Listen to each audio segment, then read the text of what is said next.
Ladies and gentlemen, welcome to the 2026 Southeast Conference Baseball Tournament here at Glenville.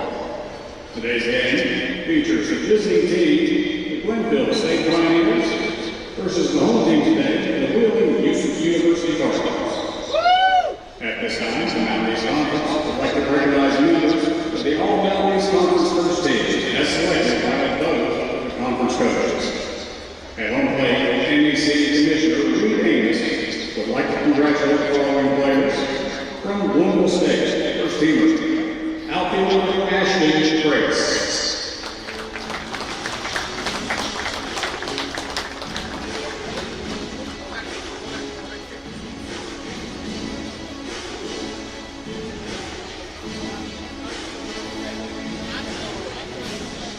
Also, Glenville State, first teamer, starting pitcher, Zach Delaware.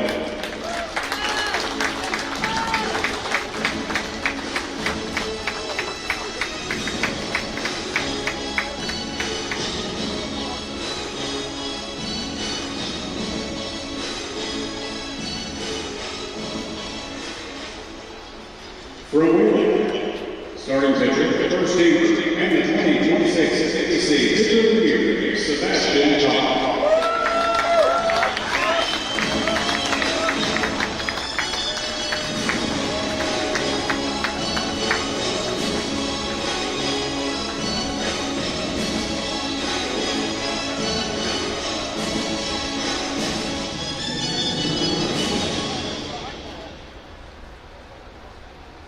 Also for Wheeling, shortstop, first teamer, and the 2026 NEC Player of the Year, Edward Matei.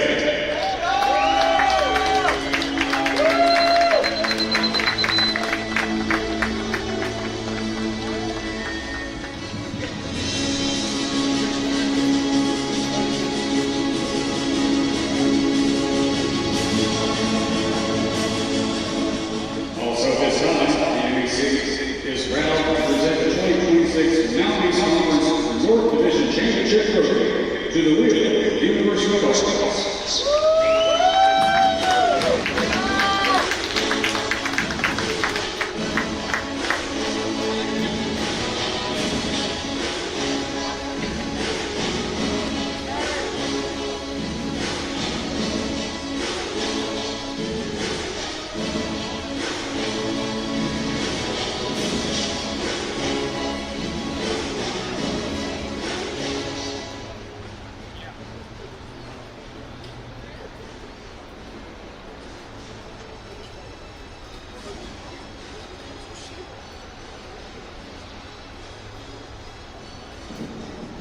We'd also like to recognize the 2026 NEC Coach of the Year, Ryan Boyke from Wheeling University.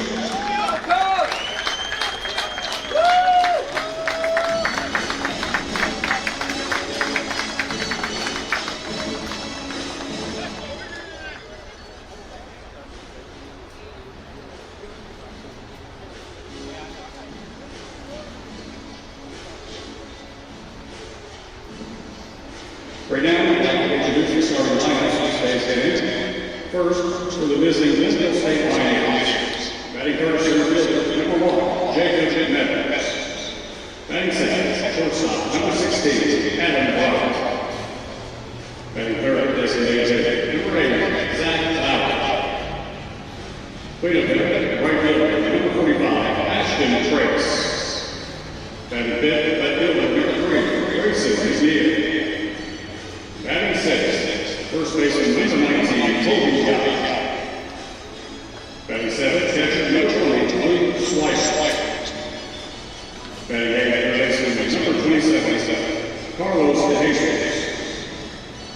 Batting ninth, second baseman number 2, Jetzel Cajigas Martinez. Starting pitcher for Glenville State is number 4, Zach Delaware. The coaches from Glenville State, head coach Jimmy Mullins, assistant coaches Zach Baker and Brian Thomas, and graduate assistants Luke Patrice and Tom Bond.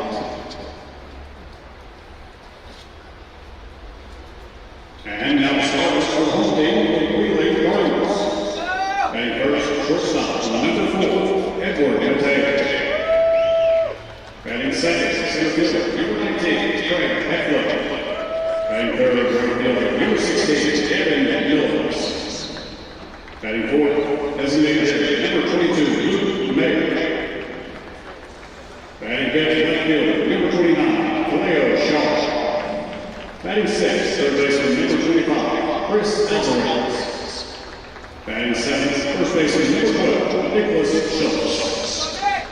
Batting eighth, second baseman, number 5, Noah Gutierrez. Batting ninth, catcher, number 20, Marvin Picard. Starting pitcher, Joe Wheeling is number 18, Sebastian Kahn.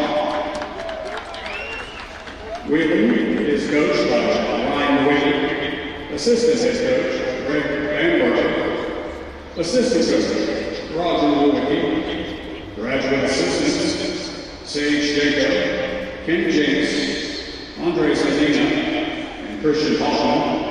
And baseball student assistant, Matt St. Philip.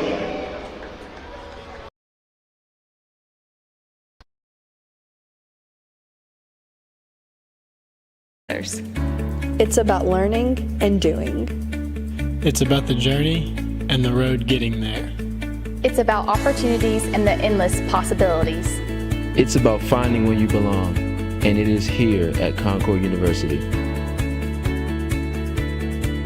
It's about you, and it starts with you.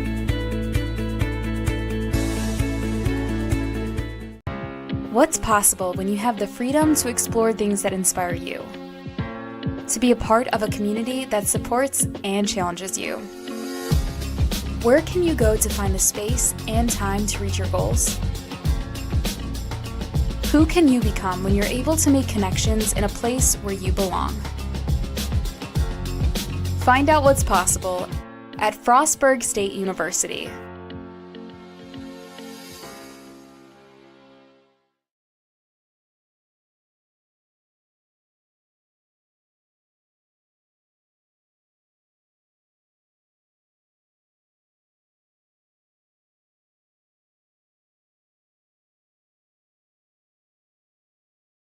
Glenville State University offers cutting-edge programs, small class sizes, and dedicated faculty providing students with a personalized experience focused on their success. With the lowest tuition in the Mountain State, every student has the opportunity to achieve their goals. At Glenville State University, you'll find a community that supports, challenges, and inspires you every step of the way. From hands-on learning in state-of-the-art facilities to internships that connect you with real-world opportunities, we prepare you for the challenges and triumphs of tomorrow. Pioneer your future at Glenville State University. Tomorrow's innovators, teachers, caregivers, researchers, leaders, and creators all have one thing in common. They started out just like you. At West Liberty University, you are the focus. This is a place where you will gain the skills, knowledge, and confidence to change your life and the world around you. It all starts here, with you. Visit westliberty.edu to start your journey. It's all here at West Liberty University.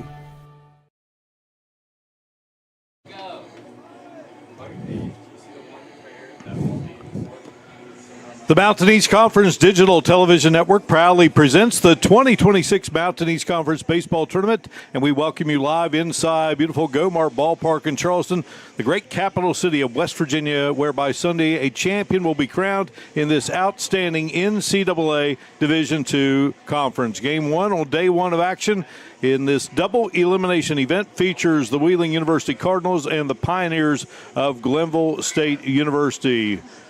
Along with our great crew, Eric Little, I'm Mark Martin. Great to have all of you with us. Eric, great to be with you, and no better place than to get things going than in the second season of baseball. Yeah, absolutely. This is tournament time. It's time to put up or shut up, and for both of these teams, they're going to put their best foot forward by putting their best arm forward. Two aces going on the mound in Wheeling, Sebastian Kahn, and Glenville State, Zach Dellerman.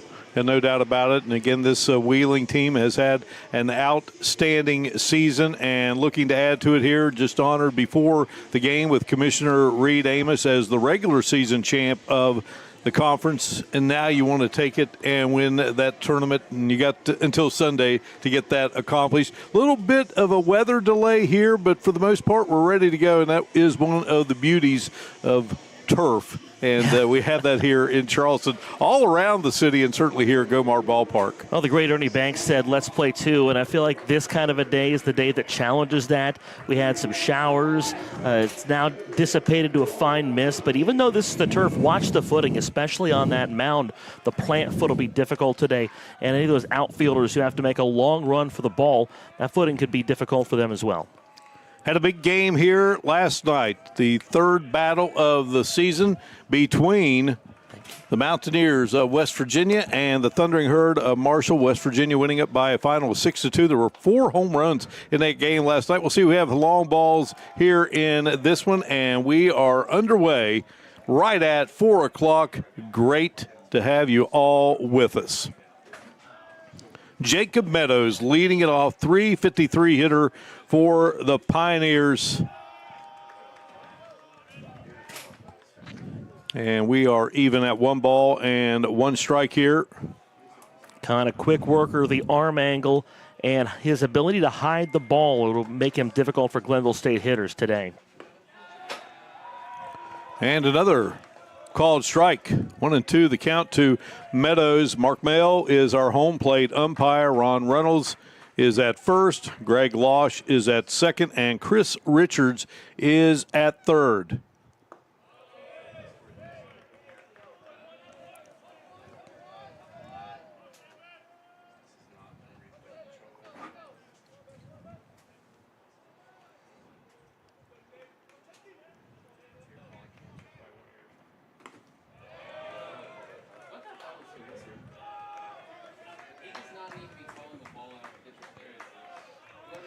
Kahn's pace has slowed down a bit. You wonder if he's maybe dealing with grip issues. I don't see him going to any rosin or anything like that. This one lifted up and out of play.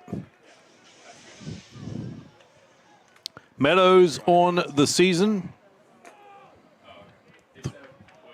376 slugging percentage. 3 doubles. Has driven in 14 runs. And there is ball 4. So Glenville with its leadoff man aboard here to get it going. This is a Glenville State team that's got an axe to grind with Wheeling in 2 regular season meetings. Glenville State lost twice, 4-2 and 8-6. So they weren't blown out. They were in the game. And, of course, it's a double elimination tournament. But if you win that first one, you set your pitching up and you put yourself on a really good foot and a really good place for the rest of the weekend. Adam Bright will now step in, the Pioneer catcher.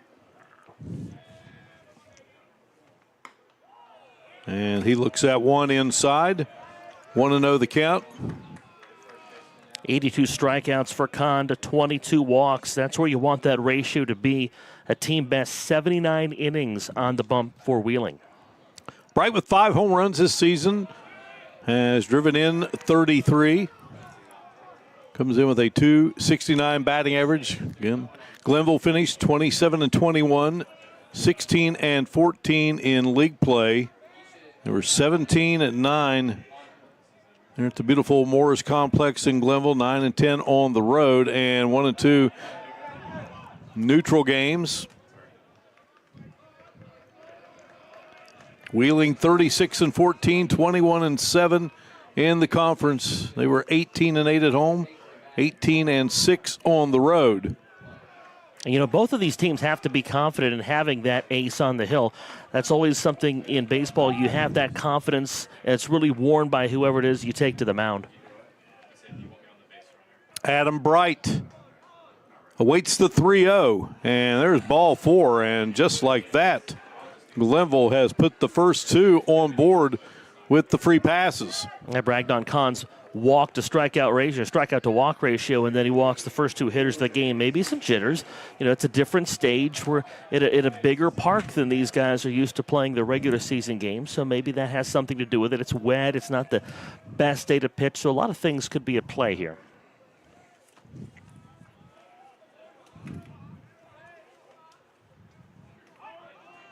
Squaring to bunt is Zach Laurie, the designated hitter. They will get him at first.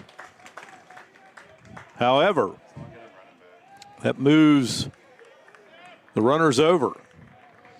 That's textbook execution of a bunt.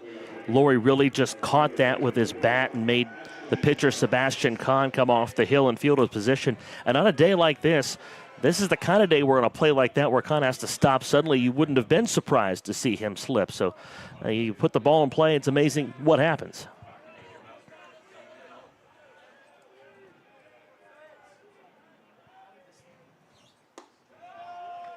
Ashton Grace, an all Mountain East Conference performer, was honored before the game. He will now step in with 2 aboard, 1 away here.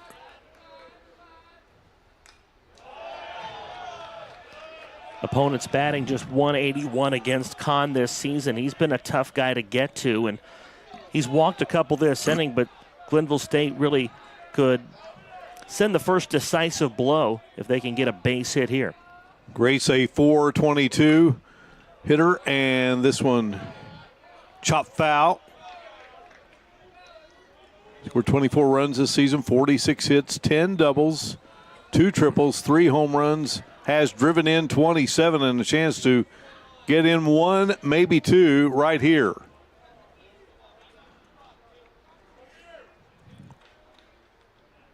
And drills this one into the gap in right center. Meadows will score, and Bright coming home, and Glenville has struck first here at Gomart Ballpark. A 2-0 lead for the Pioneers as Grace, the all-conference performer, drives home 2. Really great piece of hitting for Ashton Grace. Runs in on his hands, and he just gets enough of it to flip it into right center field with runners at second and third. That's really all they needed him to do. And Glenville State strikes first. Well, you get those guys on board, Eric, and then you got to take advantage of it, and that is exactly what Glenville has done here to get this game started. Especially when you're the lower-seeded team that lost twice in the regular season. You want that big start. Grayson McNeil steps to the plate now for the Pioneers. Third in team with a .309 batting average. 38 hits, 7 doubles, 4 home runs, has driven in 26.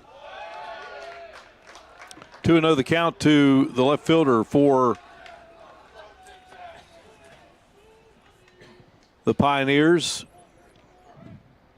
And Sebastian Kahn is on the mound, talking out there with Griffin Pickart, his catcher. Nicholas Schultz is at first. Noah Gutierrez as at second. Chris Alvarez at third. Edward Mateo, player of the year in the Mountain East, is at shortstop. Keloa Shaw is in left. Craig Heflin is in center. Gavin Williams is in right field. And I kind of wonder if Pickart's conversation doesn't have something to do with release point, because Kahn keeps missing to the same side. He's missing arm side, and he's missing outside of these left-handed hitters.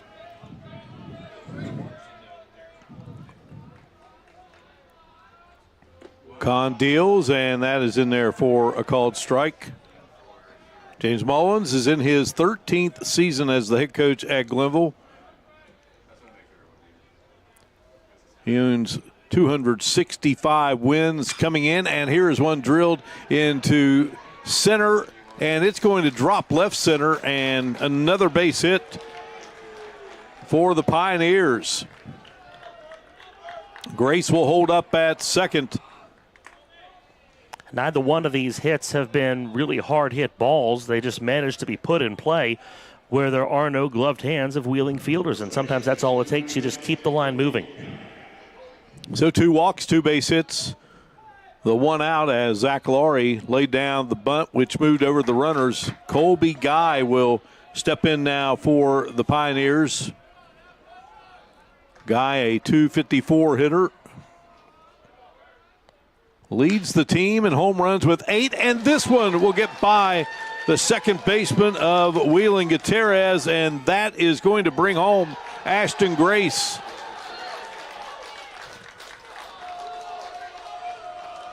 Meanwhile, Grayson McNeil down at third. The Sources Tell Jeff Passan podcast this week, the topic was about the baseball dictionary, and a term you often hear in the baseball dictionary is seeing eye single. That is a textbook definition of a seeing eye single. Little dribbler, just enough to get past Gutierrez at second base, and an excellent piece of base running for McNeil. He never broke stride around second, got to third easily. Called strike to Luke Swigert. Mark, I'm a guy that loves the little things. That guy on first base taking third on that base hit to right field. Great fundamental work. So big inning continues here. Laying down the bunt is Swigert. Throw down, and it's going to get over the head. One run is in for the Pioneers, and they'll hold up the man at third, Swigert. Laid down the bunt. He's at second. Colby Guy is at third, and McNeil scores. What amazed me was that there was not really a lot of attention paid to McNeil because he was coming down the line from third when the ball was put into play. The catcher, Pickard, was going to give up that run for the second out, which was the third run of the game as it was. And then with the error, you don't get anybody out. So a bad situation goes worse for Wheeling. Carlos De Jesus will now step in, the third baseman for the Pioneers. And he looks at a called strike one on the season, hitting .240. Has hit a couple of home runs, driven in 25. Nice swing and a miss there. On the flip side of this, Wheeling, they're a .311 batting average offensively, so a 4-0 hole. Not great, but to a team like Wheeling that hits the ball really well and knows they can get that back and then some, has to make them feel a little bit better about this situation. Still, you never want to fall behind 4-0 in the first inning of game one of a tournament, especially with your ace on the hill.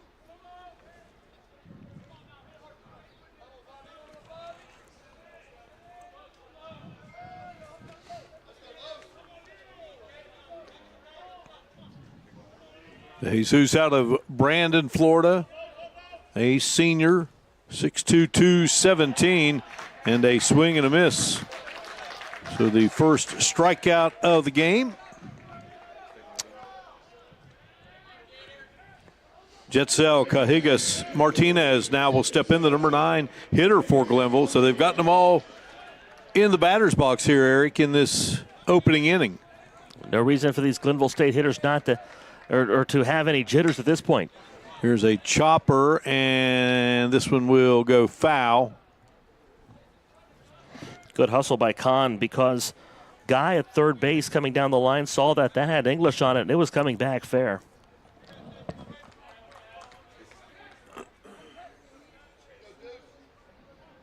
But yeah, these Glenville State hitters, they've all been up here. They've all been on this stage at this point. Pitch count at the moment for Sebastian Kahn is 27. Here is one hit hard. Gloving it is Gutierrez over to Schultz, and that will do it. Glenville gets 9 batters to the plate. They come away with 4 runs, and they lead it as Wheeling comes to bat for the first time here in the 2026 Mountain East Conference Baseball Tournament from Charleston. You're watching it live right here on the Mountain East Conference Digital Television Network.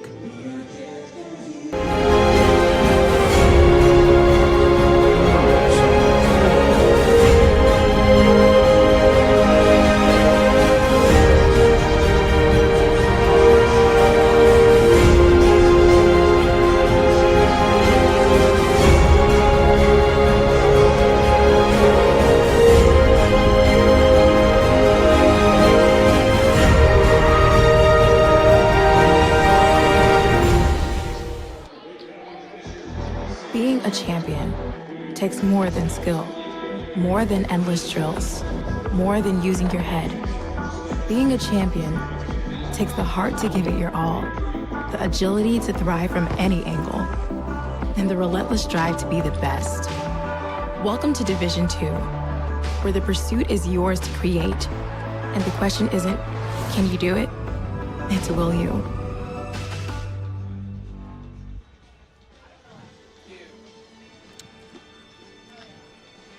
The Pioneers of Glenville strike for 4 runs in the top of the first inning, and now it is Wheeling's turn to go to bat here for the first time in this 2026 Mountain East Conference baseball tournament.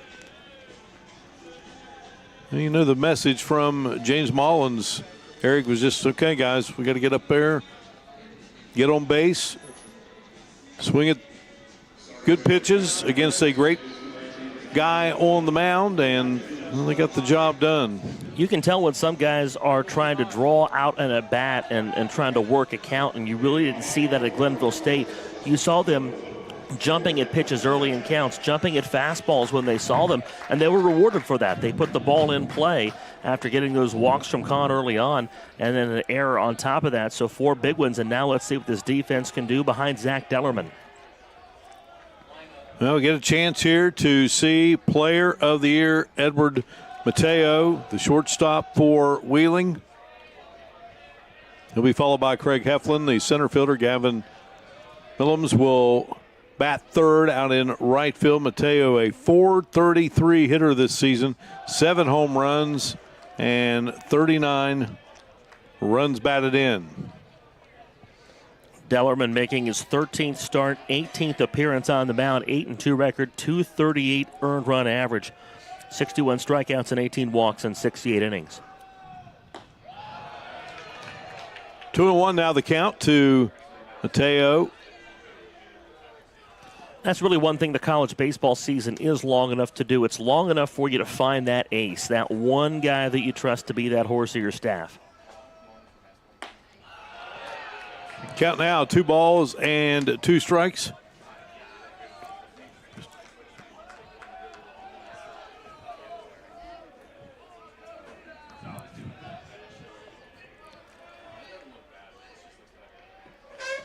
Dellerman with the 2-2. Ooh. I thought he'd backdoored him with that slider. And I think so did Dellerman. Mateo out of Miami, Florida, 5'9" senior. Payoff pitch, and this one is drilled into center. Base hit, and the Cardinals are underway here in the home half of the first. We'll go back to the last pitch. It goes to show you how good plate discipline is among so many hitters. Again, Mateo looked at that pitch outside, a very close pitch and not an easy pitch to take with 2 strikes, takes it, it's a ball, and then gets rewarded, slams one into center field. Craig Heflin will now step to the plate for the Cardinals.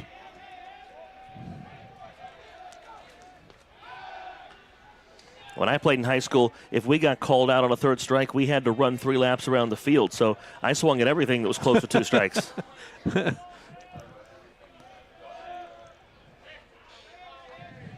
It's a different approach now. Heflin looks at a called strike. We were talking before the game about the great Dave Caesar, the longtime coach at Magnolia High School, and I heard stories that if a batter for the Blue Eagles was standing in the batter's box as Dellerman throws on to first and wasn't swinging the bat, there were times he would call timeout and take the bat out of the hands of his player. Those are true stories from what I've heard, with the logic that, hey, you're not using it anyway. So back to your point, yes, I would be swinging at everything coming my way.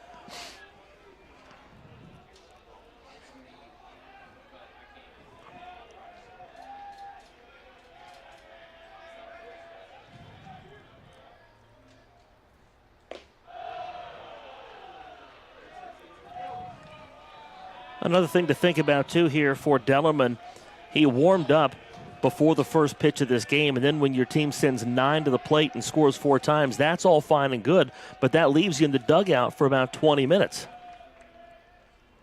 Cade Heflin hammers that one foul. 2-2 the count. So for Dellerman, who's time in the bullpen must feel like an eternity ago. Now you've got to get back into the flow of things. Got a guy on first. You got a 4-run lead. Dellerman fires on to his first baseman, Colby Guy. Heflin out of Marietta, Georgia.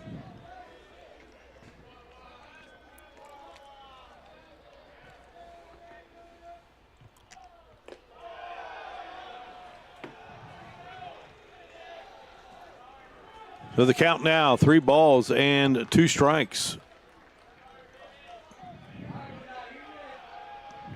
Tough to keep a dry baseball out there. You saw Luke Swigert getting a new one from our umpire. Still a fine mist outside. Dellerman guns again over to first base. And the vast majority of the people are in front of the press box in the 2 or 3 rows there because there's a ledge and overhang. Refuge. Moundsville native Ryan Lewicki in his 9th season as the head coach for Wheeling University, and Heflin is called out, caught looking, 1 away. See, there's 3 laps right there. Not for Heflin, but you know. But again, he had the conviction it was not a strike, and more often than not, when you go with that gut feeling, you're going to be right. It wasn't there. Coach Lewicki, the Mountain East Conference Coach of the Year. Kevin Millens stepping in now for the Cardinals. The right fielder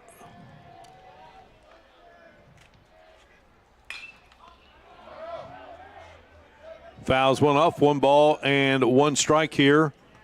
Bottom of the first, Glenville with 4 in the top of the inning. Edward Mateo with a leadoff single for Wheeling, and then a strikeout.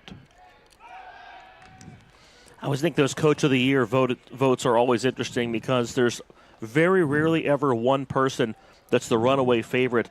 You can make a case for about 3 or 4, even 5 coaches sometimes as for why this person should be. Maybe this team overachieved. Maybe this team just finished with the best record, so on and so forth. 2-1 now the count to Millens. And no doubt a great season for the Cardinals. Now you keep tabs on Mateo. He's 33 of 39 in stolen base attempts this season. Dellerman with the pitch and swinging and missing. And we're even at 2 balls and 2 strikes. I think another big thing for Wheeling, too, look at that conference record, 21-7 in the league. You win 3/4 of your games in the league. That's a statement. Yeah, they won 18 at home, and then they won 18 on the road this season. Never easy to do. No. Which Lewicki had been the head coach at Ohio Valley University and led the Scots to the Great Mountain West Athletic Conference title in 2015. Teams averaged 20 wins a season while guiding that program in Parkersburg. Swing and a miss by Williams. So back-to-back strikeouts here for Dellerman in the bottom of the first. And that's a program that's just down the road from where I go to work every morning. So fortunately that school is has since closed, but you appreciate a guy who has good success at a place that doesn't have the resources, does more with less.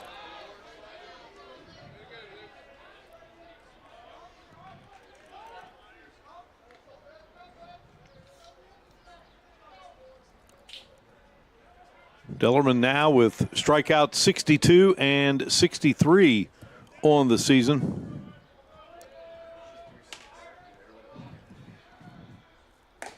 And Coach Lewicki played 4 sports at John Marshall. Moundsville native right there.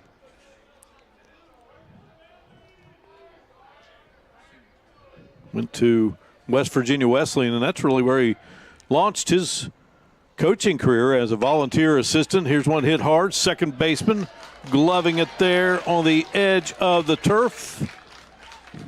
And that will do it. Well, base hit for the Cardinals. Couldn't get him in, and it's a 4-0 game after one here in Charleston. Watching live coverage of the 2026 Mountain East Conference Baseball Tournament here on the Mountain East Conference Digital Television Network. What's possible when you have the freedom to explore things that inspire you? To be a part of a community that supports and challenges you. Where can you go to find the space and time to reach your goals?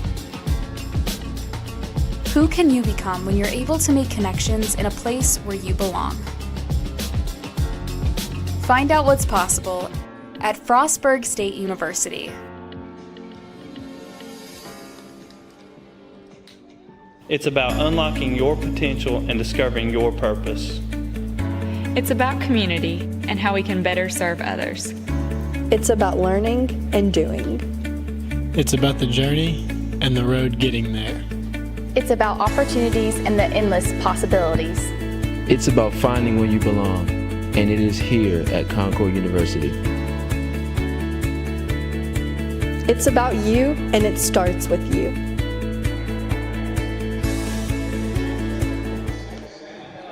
Love our commercials for the Mountain East Conference, just all the beautiful campuses that this league has to offer. We go to the second inning here, and Eric Little, for a second straight inning, Jacob Meadows going to lead off for the Pioneers. It's never a good thing if you're the pitcher who has to face somebody leading off for the second inning in a row, but I think if you're Sebastian Kahn, you have to kind of go flush the first inning and not look at the scoreboard for a little while and just try to get yourself into a groove and get into a rhythm. It's game one of the tournament. They have the flexibility to make changes quickly if they want, but you don't want to have to, change midstream on your horse, on your ace.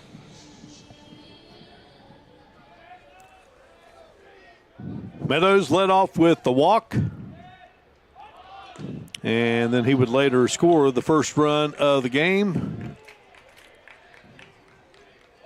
Mountain East Conference, Reed Amos, the commissioner, Jonathan Griffin, Allie DeWitt, part of his great staff. It was Point Park winning a year ago over Fairmont.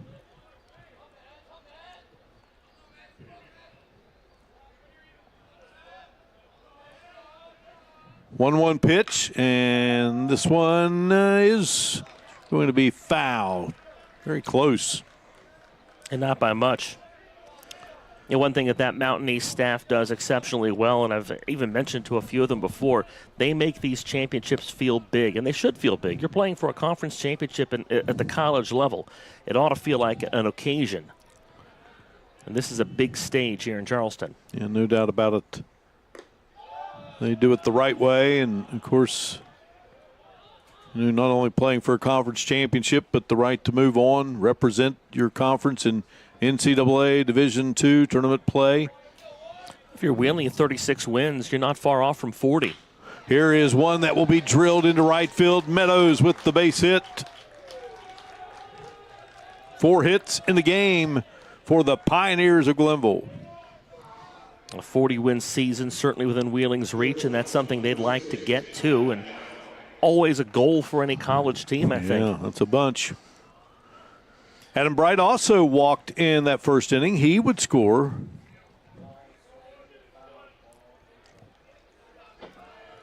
Again, Point Park defeating Fairmont a year ago. Point Park, Concord, the University of Charleston, Frostburg, all returning from the 6-team field of a year ago.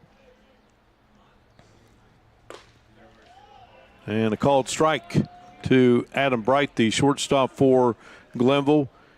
And you think about this field that's represented here in all conference performers, 15 of the 17 first-teamers are in this tournament. This one skied up and out of play. Mark, I think that's an outstanding feather in the league's cap that you're able to put so many of your best players, as voted by the league's coaches, on this kind of a stage. And Point Park beat Fairmont last year 7-0, and Point Park's title in the tournament ended a 3-season run for the University of Charleston, swing and a miss, and that is the second strikeout of the game for Wheeling pitcher Sebastian Kahn. Again, for a guy whose batting average against is just 181, Glenville State has 4 hits in this game. We're not even 2 full innings in. So I think he very much would like to settle down and do so in a hurry if he's going to be able to stay in this game for any length of time. Designated hitter Zach Laurie steps to the plate now for a second time. Laid down a really nice bunt in the first inning that advanced Meadows and Bright. He was tossed out at first. He looks at strike one. And quickly it's no balls and 2 strikes here to Zach Laurie. That bat pops right out at you. It's aggressively pink. Easy to spot on a gloomy day like this. Runner goes, throw down, sliding in, and safe at second will be Meadows. Ball got away from Pickart just a little bit, and Meadows read it well. I think if you're going to make that break for second base, that's a very split-second decision you've got to make.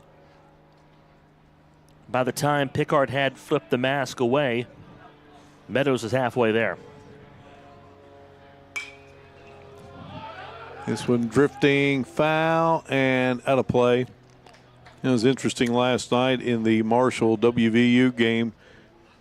2 home runs by Gavin Kelly, outstanding player for the Mountaineers. All the home runs, there were 4, they were all solo shots, and Marshall's Ethan Murdoch hit one deep to left, and it absolutely got lost. They could not figure if it was a home run, if it was a foul ball. Had a great umpiring crew, the likes of Jim Shalley and Ron Whiting. And those are some names right there. Yeah, and they went over and they looked, and after finally reviewing it, they ruled it a foul ball. So Ethan Murdoch steps back in and drills one over the right field fence for a home run. This one good enough for you? You see, I mean, you see it all the time. I mean, just every time there's something new in baseball, and that was. Now you come to the ballpark every day, you know, you see something you haven't seen before. It's frustrating when you feel like you've belted one, you don't get the credit for it, but good to see him make good on that. 2-2 pitch. Grounder to second. Gutierrez to Nicholas Schultz. And now at third is Meadows. 2 are gone. Second put out of the game for Noah Gutierrez for Wheeling University. And Ashton Grace singled and drove into his first time up, the all-conference performer. So 2 all-conference guys going at it here. 1-0 the count. Big at bat for Sebastian Kahn. This is the guy that broke the ice with that 2 RBI single for 1 and for 2. You got 2 outs and a guy at third. And this one hit off the backside of Kahn. I mean, that was hit hard. And I'm not sure if anyone would have been able to play it or not. I mean, sharply hit, and that brings home Meadows to make it a 5-0 game. Mateo had a good beat on it, but once that was deflected back where he was standing, that made it a really impossible play for Mateo, and give Crace an RBI and a single on that one. And he's driven in 3 of these 5 Glenville State runs today. And Grace came in with 27 runs batted in. He's up to 30 here in a couple of innings. Grayson McNeil steps in now. He singled back in the first and would score. Just a bad break for Sebastian Kahn that he hits the glove and deflects away. Probably wasn't all that far from lodging in the glove. An inch here, inch there, half an inch. Comes up with it and ends the inning.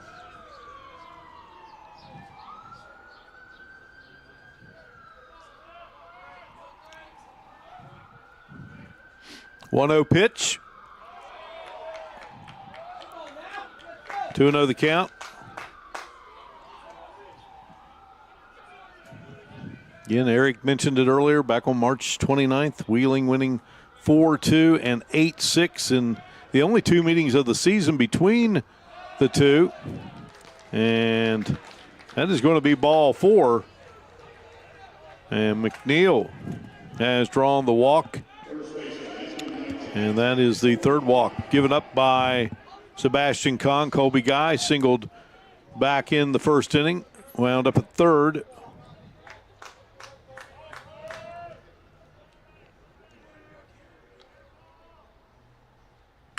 And this one is drilled, going back and able to make the grab out in right field. Good job tracking it down, Gavin Williams, and that will do it. The Pioneers add another run in the top of the second, and they lead it over the Cardinals of Wheeling University 5-0 here at Go-Mart Ballpark in Charleston. You're watching live coverage of the 2026 Mountain East Conference Baseball Tournament on the Mountain East Conference Digital Television Network.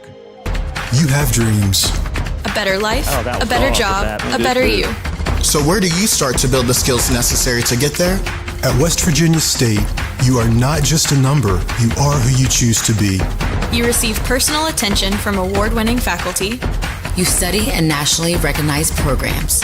You learn the skills that will get you the job you know you can have. No matter where you want to go or what you want to do, it starts at State. Being a champion takes more than skill, more than endless drills, more than using your head. Being a champion takes the heart to give it your all, the agility to thrive from any angle, and the relentless drive to be the best. Welcome to Division II, where the pursuit is yours to create, and the question isn't, can you do it? It's will you?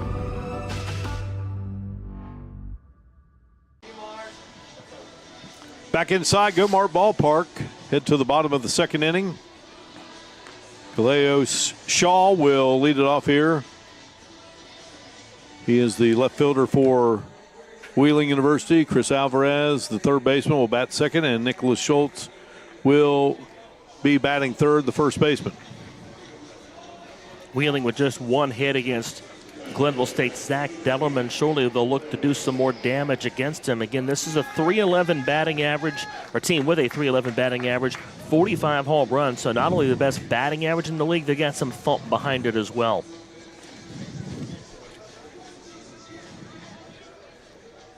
Shaw hitting .344 on the season.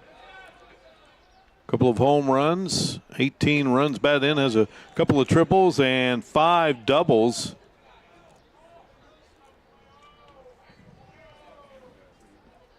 As he works against Zach Dellerman.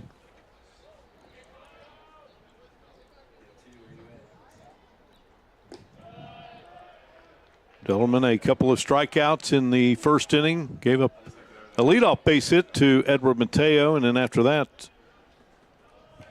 sent down 3 in a row with a strikeout looking, one swinging, and a ground out to the second baseman. 1 ball and 2 strikes here to Shaw.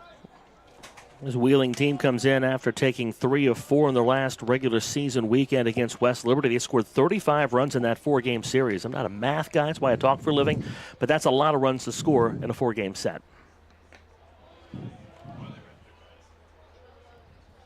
1 ball and 2 strikes. Most runs scored by Wheeling this season, 20. They won 20-8 over Winston-Salem. They have scored in double figures 11 times this season, so they can rack up runs in a hurry. And here is one drilled hard. That will get past Carlos De Jesus, and rounding first, heading to second, a big rip for Shaw, a double. And I think that has to be in the back of your minds if you're Glenville State. You know how good this team is offensively, and though you have that 5-0 lead, you have to know that they can jump right back and hang a crooked number in any given inning. 6th double of the season for Shaw, so just like in the first inning, Wheeling with a base hit to lead it off. Chris Alvarez steps in now for the Cardinals. Alvarez hitting .270 on the season. He is a good hitter with power, 6 home runs, 24 runs batted in, 5 doubles and a triple. The 1-0 from Dellerman.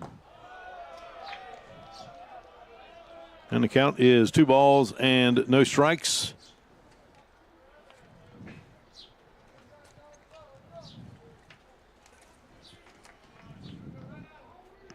Alvarez, also from Miami, 6'1" senior.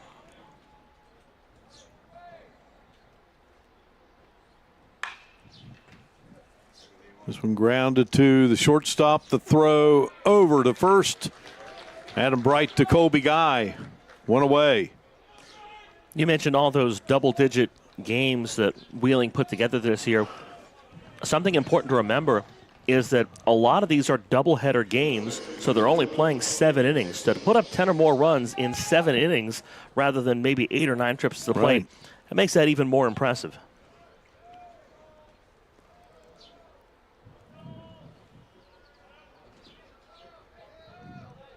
Nicholas Schultz, the first baseman, in for the first time today against Dellerman. And a nice healthy cut at the first offering.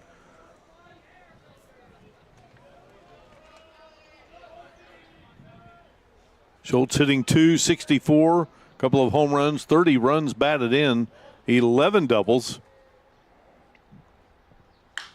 This one skied up. Ashton Grace will camp under it, and tagging and heading to third will be Shaw. Really tough ceiling to look against today. Gray skies, patches of white here and there. But a good job for Grace to stick with that ball. It hung up there a long time, and he stayed with it and was able to make that catch. Noah Gutierrez steps in now for the Cardinals, the second baseman. But things are getting better. I can see the Golden Dome and the Capitol beyond the right field fence a lot clearer. It was kind of in a haze when we started the game today.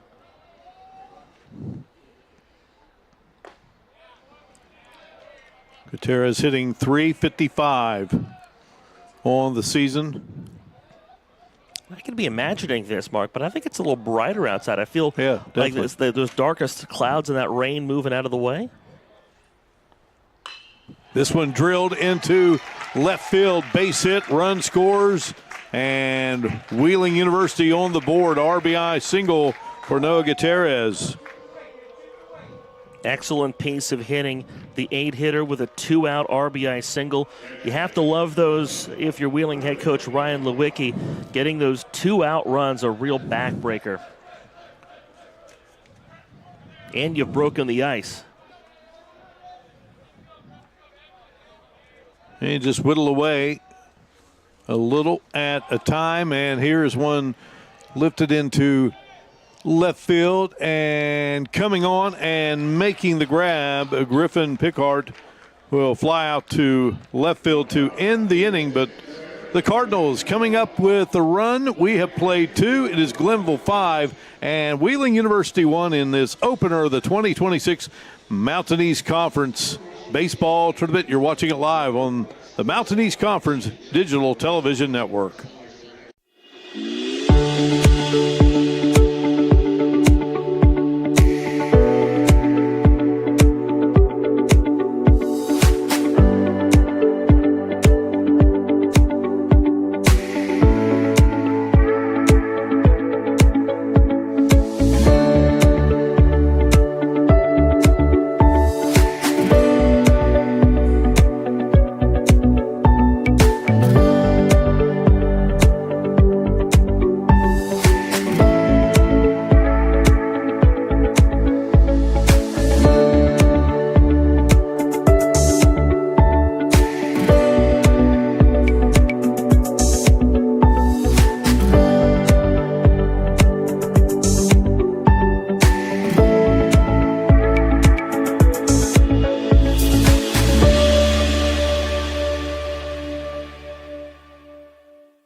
Ready to go here with inning number 3 at Gomart Ballpark.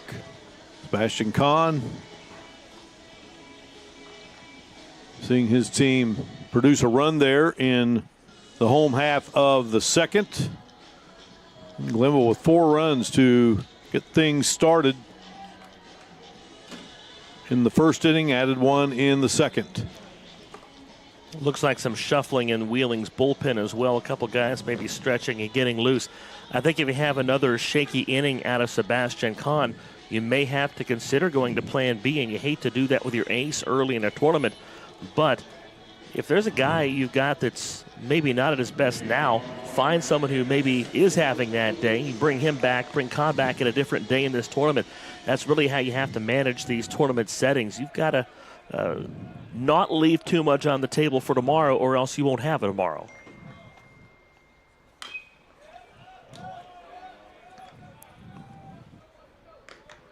Who's stepping in for the second time today is Luke Swigert. Reached on an error in the, and just gets hit with a pitch. He's on board for a second time today. Reached on an error and now hit by a pitch. The third straight inning, Eric, in which Glenville's got that leadoff man on board. And the first 2 have come around to score, so we'll see if it happens again for a third inning. Yeah, I wasn't expecting the, I hate to say wildness out of Kahn, but really he hasn't been in the strike zone as much as I think he usually feels it. 3 walks and a hit batsman already in 2+ innings. Carlos DeJesus steps in and hammers this one into center field. Solid base hit. The first 2 on board here in the third for the Pioneers. So that's 6 hits today for Glenville State, all singles, by the way, against a pitcher. And I keep repeating this number, but it blows my mind. Guys, team's hitting 181 against him. And Glenville State's touched him up for 6 hits in the first 3 innings. Cajigas Martinez lays down the bunt. Coming out there and firing down. Nice play by Griffin Pickhart. That will get the runners to second and third. Swigert now at third. DeJesus at second. That's 2 sacrifice bunts that Glenville State has put down here in 3 innings, and both have been really excellent bunts. Score the out 2-3. Jacob Meadows steps in for a third time today. Walked in the first and scored, singled in the second, and came across the plate. And Kahn delivers the strike. Pickhart's throw on the bunt wasn't the greatest, but a good pick over at first by Schultz. And this one is drilled into right field, and that will hit the track. 2 runs going to score for the Pioneers. Heading to third, and safe at third is Meadows.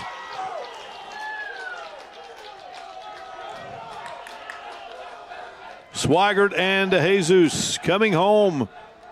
And that makes it a 7-1 game here. And just when I pointed out that Glenville State only hits singles in this game, Meadows comes up and rockets a double off the right field fence. So now I think at 7-1, you've got this Wheeling team a bit shaken up. This upstart Glenville State squad, the 3 seed in the division. And that's all for the ace, Sebastian Kahn. We will have a pitching change. As you see Meadows celebrating that big hit that drove in 2 more. We'll take a break here and return to Charleston. Pioneers on top of Wheeling 7-1 in the Mountain East Conference Baseball Tournament. Davis and Elkins College continues leading the way, and we did not slow down, even during the global health crisis. We have secured private donations and grant funding to support our growing, successful, and now accelerated nursing programs. Davis and Elkins nursing graduates have repeatedly posted 100% passing rates on nursing boards and are sought after by health organizations of all sizes, specialties, and locations. They need nurses, and we train the best. For over 4 decades, the health plan has been rooted in your community and the state of West Virginia. A steady part of your family and your business. We're here for you with health services designed to manage and improve your well-being. The health plan is powered by a team of dedicated healthcare professionals and trusted local partners. Because your health deserves more than just coverage. It deserves commitment. The health plan. Here for you. Tomoki Jitsakwaya is the new pitcher for Wheeling. Jitsakwaya with a 3.04 ERA. 21st appearance of the season. Sebastian Kahn, this team's ace. And the book isn't closed on him. He's responsible for Meadows at third base. In 2 1/3, Kahn allowed 7 runs on 7 hits. He walked 3 and struck out a pair. And just talked about this a little bit early on. The command wasn't there. He was missing arm side on a lot of pitches to those left-handed batters. Just didn't seem to ever get in that groove, and they gave him a chance to do so. And I think with your ace, you give that person a bit of a longer leash maybe than you give many other pitchers on your staff. But you're at a point now in a tournament game. Though it's not an elimination game, you'd like to stay in the winner's bracket. You're down 7-1 here in the 3rd inning.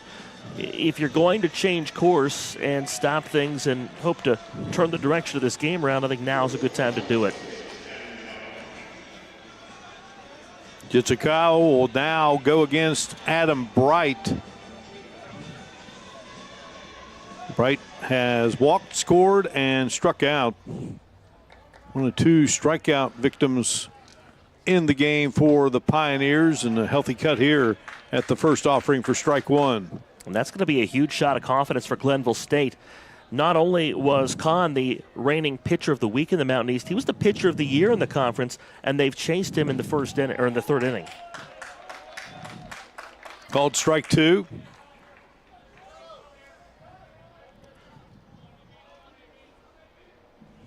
Wheeling coming in, having won 3 of its last 4.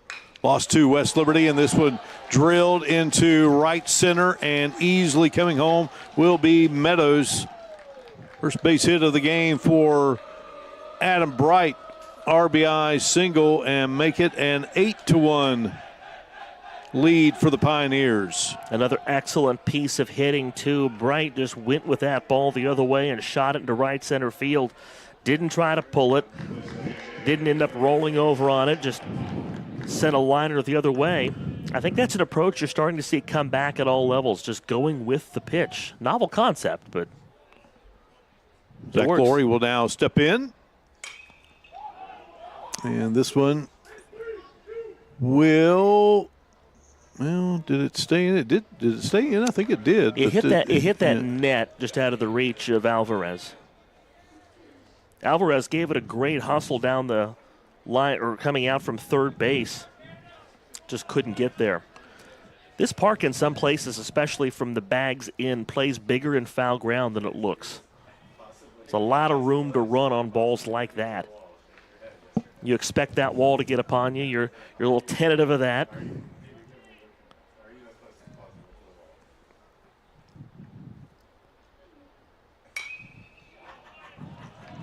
Another one that will be hammered foul.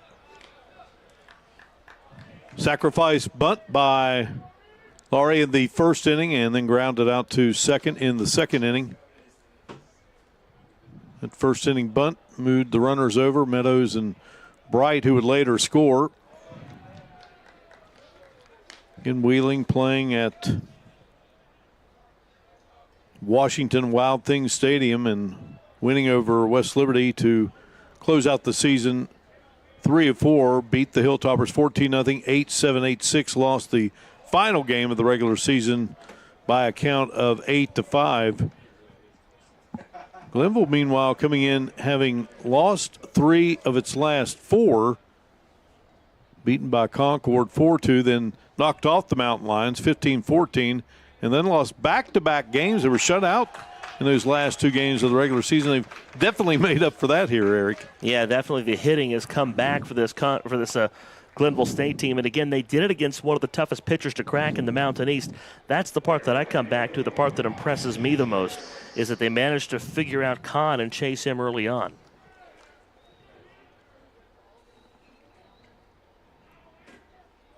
So a strikeout.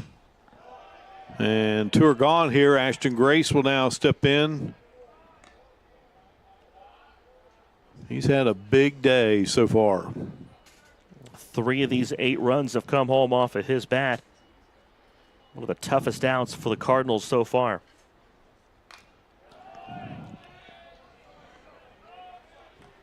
And playing like an all-conference performer, no doubt.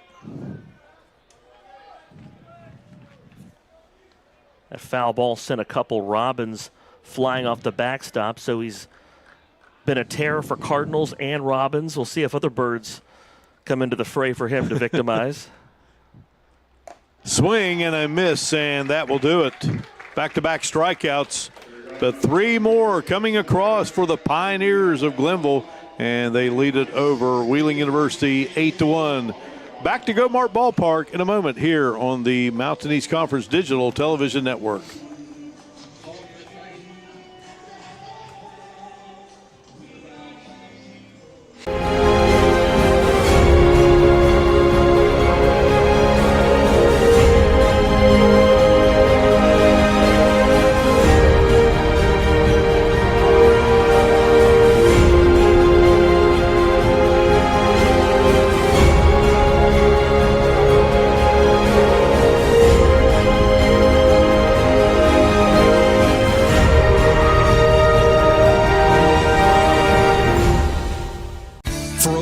Decades, the health plan has been rooted in your community and the state of West Virginia.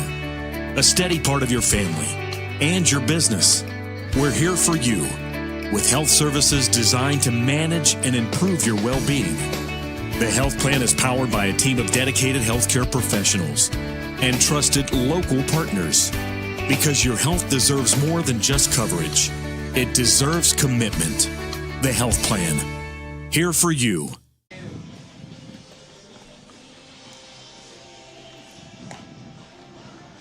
Here in the bottom half of inning number 3, it will be the top of the order for the Cardinals. Wheeling, Edward Mateo will lead it off to go against Zach Dellerman, and his Pioneer mates have given him 8 runs to work with, Eric. That's a pretty good offensive outing out of this Pioneer lineup. Like you said, a team that was shut out in back-to-back games over the weekend. 8 runs on 8 hits. They've taken advantage of 3 walks and a hit batter. So now Dellerman out there working against the top third of this Wheeling order. This will be a litmus test, too, for him. 3 hits against him the first time through the order. So how does he fare the second time through against this Wheeling order that's one of the best in the league? Dellerman had played at Wheeling out of Mainville, Ohio, went to St. Xavier High School. He's a younger brother of former University of Charleston catcher Tyler Dellerman, the 2023 Player of the Year in the league. He's now a coach at University of Cincinnati. You remember Tyler, his days with the Golden Eagles, and Mateo singled to lead off the bottom of the first for Wheeling, but was stranded as Dellerman struck out 2 and got Luke Meyer to ground out to second.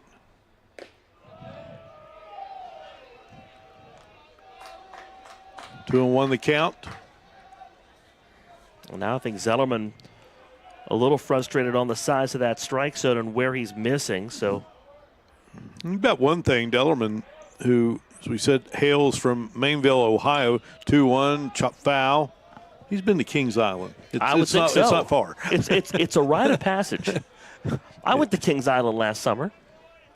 Yeah. I can vouch it's still a great time. Yeah, I was going to say, you don't live in Mainville, though. I don't live in Mainville. You had a little more of a trek to make to get there too. They show the Beast. They do. Okay, I was going to say to ride the Beast. Did you? I did ride the Beast. There you go. A couple times. There you go. Here is one shot right out of the. How about the snow cone there? Great grab there by Cajigas Martinez at second. As far as he's concerned, that line drive was the beast because, again, you see it coming at you. I feel like time slows down when that ball's lined right at you. Makes the catch and almost pops out. Yeah, we were talking about Kings Island, then we see a snow cone. Snow cones, all that stuff, you know.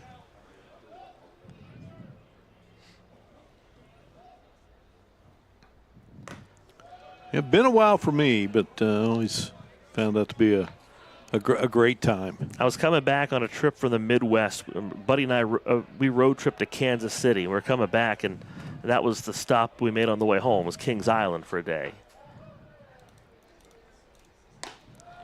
I had to have the conversation with him. How serious are you about your roller coaster parks? I mean, I'm someone that can stay there for 12 hours and just run the park, ride the coasters. Had to make sure he was on the same page, and once we were, we did it. Dawn till dusk. You might as well get your money's worth while you're there, right? No doubt, no doubt. Cade Heflin caught looking back in the first when he faced off with Dellerman. 2-1 count here. Dellerman trying to work that backdoor breaking ball again to the lefty, Heflin.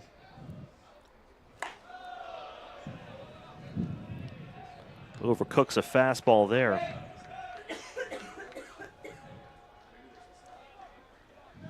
And Heflin from Marietta, Georgia, not Ohio. Not the one in the region. That's one Georgia town I've not been through. Marietta, Ohio, like a second home to me.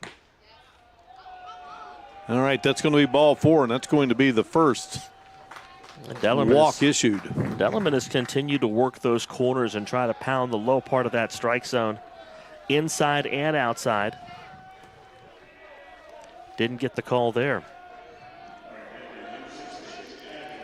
Yeah, Marietta, different pace than Kings Island. A little slower pace, but that downtown is still fun to walk. It's elite, yeah. Love it. Very charming downtown. 19 walks on the season now for Dellerman, and here is a ball that's going to get past. The Jesus gave it great effort, but Gavin Millens with the base hit for the Cardinals. All of a sudden, these wheeling bats coming to life like we really expected them to at some point. I mean, this is why we've been throwing this thread out there about how this is still the team with the best batting average in the Mountain East Conference. And I think that's the thing that Wheeling could hang their hats on. They knew that they were capable of hanging a big inning and taking a big chunk out of what's now a 7-run deficit, and you're starting to see that come to fruition a bit. This is their best offensive opportunity, first and second with one out for the cleanup hitter, Luke Meyer. Meyer grounded out to second to end the bottom of the first, and he looks at a called strike. 7 home runs in that right field porch, I'm sure inviting for Mr. Meyer. 330 down the left field line, 400 straight away, and 320. 330 left, 400 center, 320 right, and here's the pitch, and it's fouled off. No balls and 2 strikes. That right field wall is in varying heights. It's almost like a podium, you know. The middle part's the tallest. You got 2 smaller parts that tapers down toward the gap in the corner, height-wise. 1 away, 2 on board here for Wheeling. You talked earlier about, you play that first game and you don't come away with the victory, and then suddenly, the pressure mounts a little bit more. Yeah. I don't know that you feel a different kind of pressure in that situation. You do the first inning of game 1, but you're right. It's definitely there and it's intense.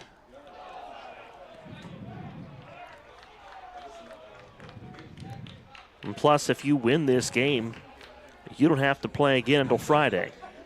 Saves your pitching. 2-2 the count. Glenville with 4 in the top of the first, 1 in the second, 3 in the third. Wheeling got a run in the bottom of the second. Chance for some here in the home half of the third, and a swing and a miss And Meyer strikes out. That will be out number 2, and that is strikeout number 3 of the game for Dellerman. He's got a lot of swings and misses on balls out of the zone, so you have to hand it to Dellerman. Again, the second time through the order, fooling hitters and getting guys to chase pitches they shouldn't. Kaleo Shaw will step in, doubled in the second to lead things off, and then would later score that lone Cardinal run. Now I'd like to bring home a couple here. And the left fielder for the Cards looks and a called strike 1. 6th double of the year, 10th extra base hit. Some pop from the 5 spot of the order.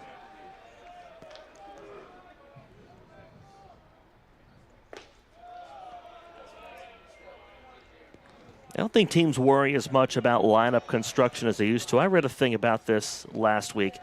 It used to be, you had certain archetypes for spots 1 through 9 in that batting order. And now it's just your best hitter goes first in a lot of cases and just on down the line. Kind of miss it when your 3-hole hitter was your best average guy, then your best power guy was at 4.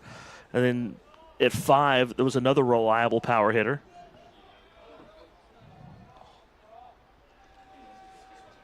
The game continues to evolve and change. Yes, it does. 1-1 pitch with 2 outs, and this one hammered out into deep center field, but drifting back and able to camp under it is Jacob Meadows, and that will do it. Shaw gave it a ride there, Eric, but unfortunately just a long fly ball. And that will do it in the third for Wheeling. We have played 3. It's the Pioneers of Glenville 8 and the Cardinals 1. And we are back for inning number 4 in a moment here on the Mountain East Conference Digital Television Network.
Rain falling here in Charleston. We play on here as we move to the top of the 4th inning. The Pioneers of Glenville State University in with a record of 27-21 going up against the Cardinals of Wheeling, a team that came into this tournament with the best record of all 6 at 36-14, and right now it has been all Glenville. They lead it 8-1, and now to take you through innings 4, 5, and 6, here's Eric Little. Thank you very much, Mark Martin, Grayson McNeil, Colby Guy, Luke Swigert, the hitters for Glenville State. First pitch swinging, a foul ball right side for Grayson McNeil. Against this right-hander out of the bullpen, Tomoki Jitsukawa came on and gave up the RBI single from Adam Bright back in the 3rd, but got back-to-back strikeouts to end the inning and limit the damage from Glenville State. He wants dry baseball, and that task is becoming harder and harder as the rain is doing the same. That guy was a little too optimistic when I spoke earlier and said, that stuff's moving out of here. Now I feel like a Caddyshack. I think the hard stuff's coming down for a while now. See, I've been working with all those weather guys all my life. So. Breaking ball down and in. Hey, I would imagine. I'll leave it at that. I would imagine you probably don't venture too many guesses and make too much speculation about the weather. McNeil ready for the 1-1.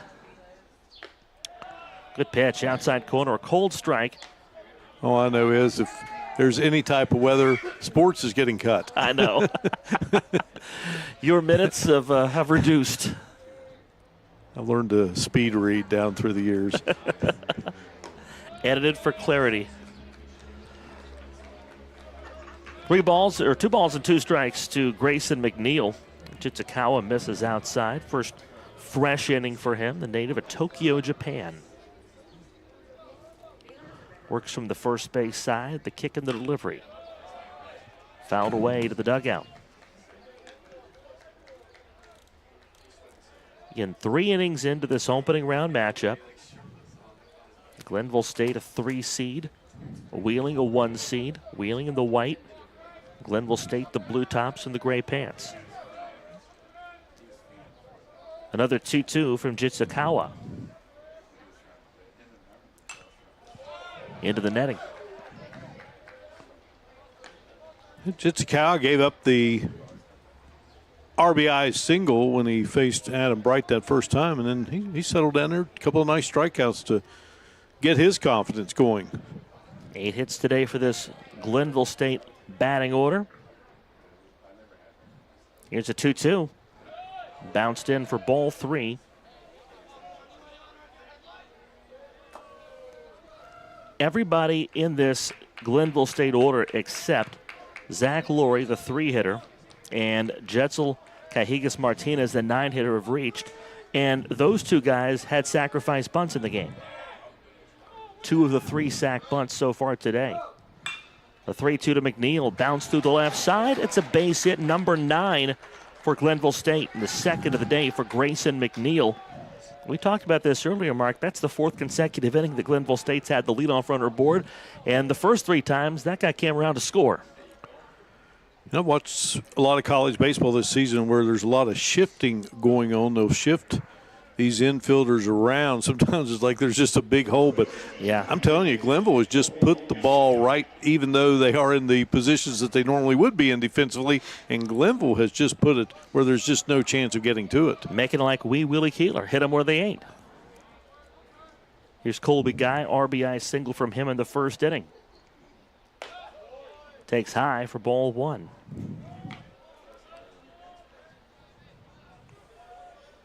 Again, neither one of these teams wants to fall down to the loser's bracket.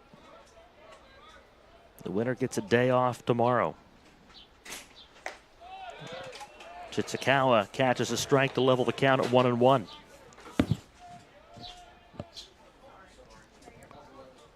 Weather does look a little bit better tomorrow. If you're in the Charleston area, if you're in the region, come on out. Gomart Ballpark, the place to be.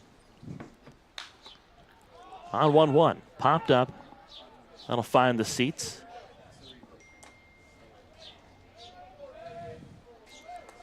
Guy, a native of Barrie, Ontario, Canada.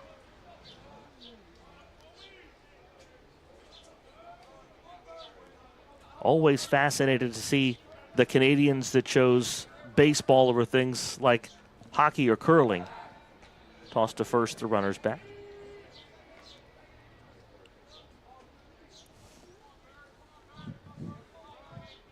Yeah, during the Olympics, I don't know, I found myself watching a lot of curling.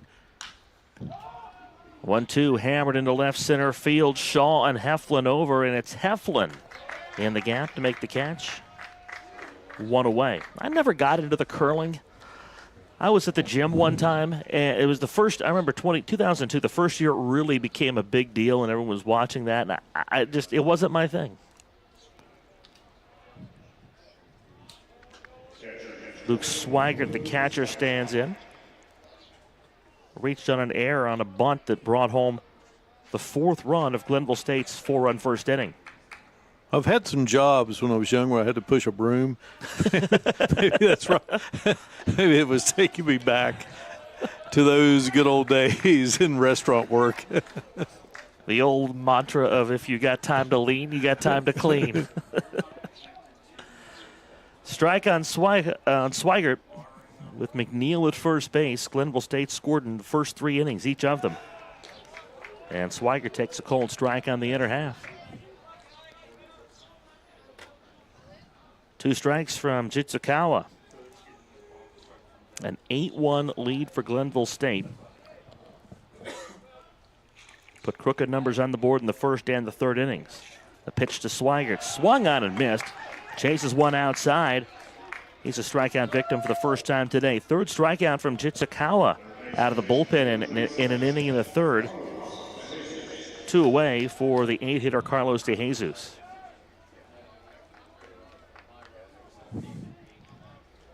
He's up to his strikeout total to 17 on the season.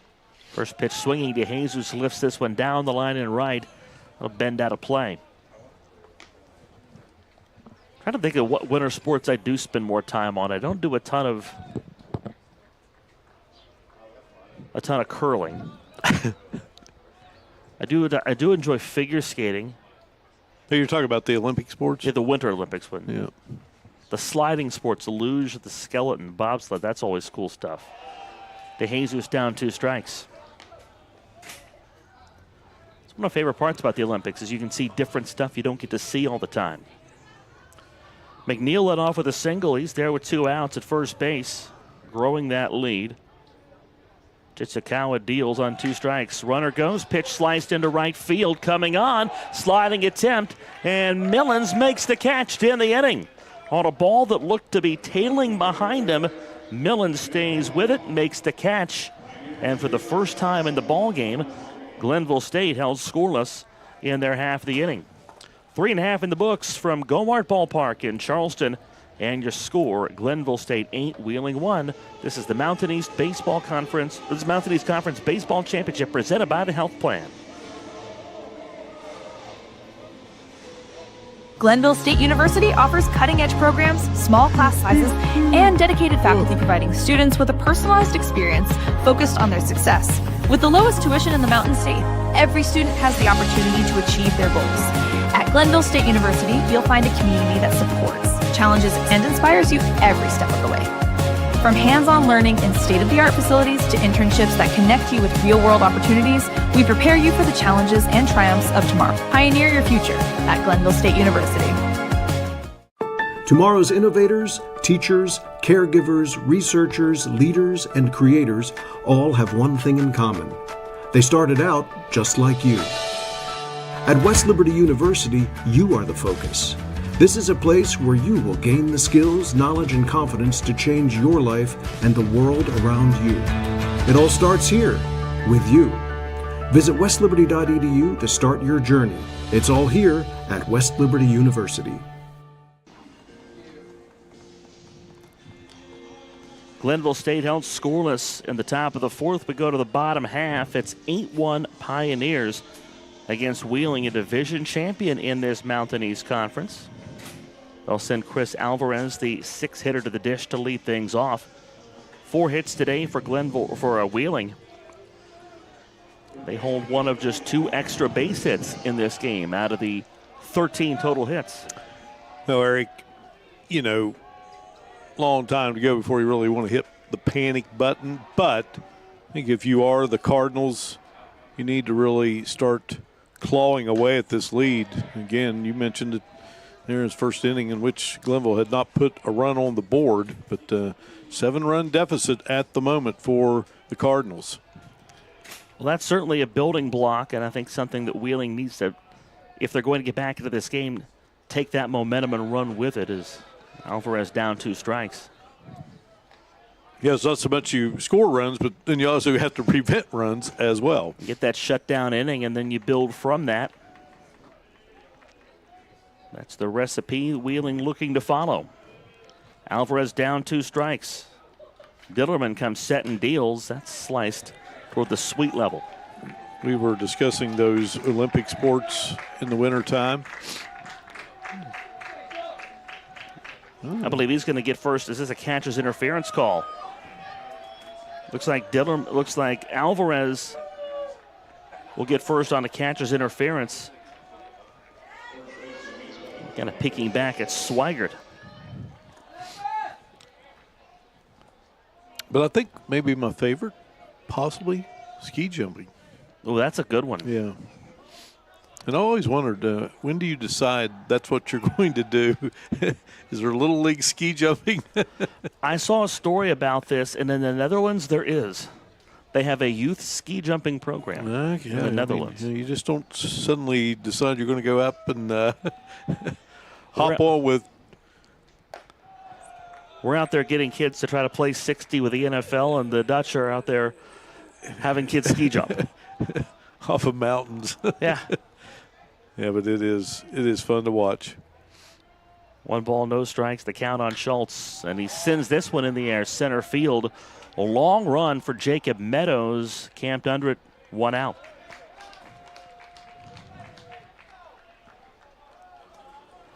An entire generation, I think, may be scarred by anything on the snow, thanks to Mr. Vinko Bogataj of Wide World of Sports fame. People saw the crash that he had in a ski competition, and I think they looked at that and said no thanks after playing on Wide World of Sports every Saturday. You know, the thrill of victory and the agony of defeat. That's the back half of it. Gutierrez takes upstairs. If you're Glenville State, I think you got to keep your head in the game at this point. You can't get too into the thrill of victory, rolling the bottom of the 4th. A lot of baseball left to go, though you do have a 7-run advantage. The 1-0. It's outside and low to Gutierrez. Again, you came in having lost the last 2 of the season, last 3 or 4, and those last 2 were of shutout fashion. So you've definitely made up for that right there in that first inning.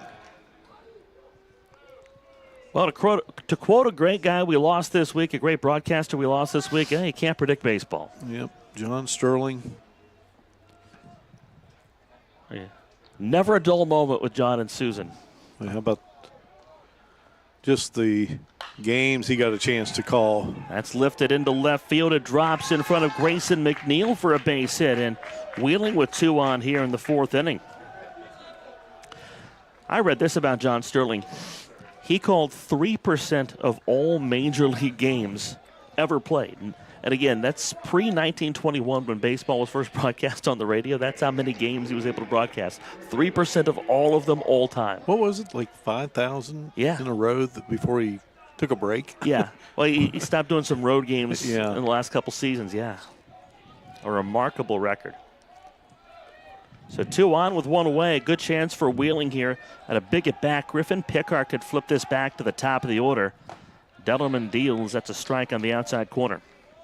Now, did you grow up a Pirate fan or a Reds fan being in the Middle Ohio Valley? I'm a Pirates fan. Okay. You're up the road there on Route 2, so you're you're inching into Pirate country. Now we're right on the cusp. You get some Indians/Guardians fans. Runners get their leads. Pickard swings and misses. 0-2. See, here in the Kanawha Valley, there were countless Reds fans.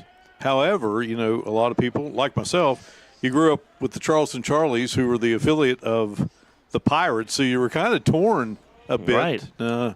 You watch Dave Parker from the very early days, yeah. I think in a lot of towns that have minor league affiliated teams, that's how it starts, kind of. It's out, yeah, if you've got a team in the region that's your affiliate. Action in the Glenville State bullpen. They got a lefty getting loose. The 0-2 pitch, almost strike 3. Good take from Pickard. Well, a great friend of yours, a great friend of mine who passed recently, Dave Poe. I was thinking about Dave, and every time I would see the Chicago White Sox, I would think of Dave. I was like, I never did ask Dave, how did that become your team? A ball and 2 strikes to Pickard. Popped foul. That's always one of the most interesting things I think you can find out about someone when they have a team that's out of the region where they live and or grew up, how they fell into that fanhood. I knew a Braves fan, and he just said it was simply they were on TBS all the time. A Cubs fan, they were on, WGN. Check swing, and Pickard offers. 2 outs. Big strikeout for Dellerman. 4th punch out of the ball game. Back to the top of the order, and Edward Mateo. I read somewhere there was a sports bar in Sitka, Alaska that became a Atlanta Braves sports bar because a group of fishermen up there, that was their team, and that's what Ted Turner was thinking. We lost him today. He's thinking there's a lot of places in the country that don't have Major League Baseball. Well, I'm just going to give him my Atlanta Braves. That's what he did. First pitch swinging, Mateo. Backhand stop at first guy. The pitcher covering. Dellerman gets to the bag. And a good shutdown for Zach Dellerman against the Player of the Year in the Mountain East Conference, Edward Mateo. He bounces out to first. And Wheeling's biggest threat goes by the wayside. We've written 4 chapters in today's story, and through 4, Glenville State 8, Wheeling 1 on the Mountain East Conference Digital Network. You have dreams. A better life, a better job, a better you. So where do you start to build the skills necessary to get there? At West Virginia State, you are not just a number, you are who you choose to be. You receive personal attention from award-winning faculty. You study in nationally recognized programs. You learn the skills that will get you the job you know you can have. No matter where you want to go or what you want to do, it starts at State. Being a champion takes more than skill, more than endless drills, more than using your head. Being a champion takes the heart to give it your all, the agility to thrive from any angle, and the relentless drive to be the best. Welcome to Division II, where the pursuit is yours to create, and the question isn't, can you do it? It's, will you?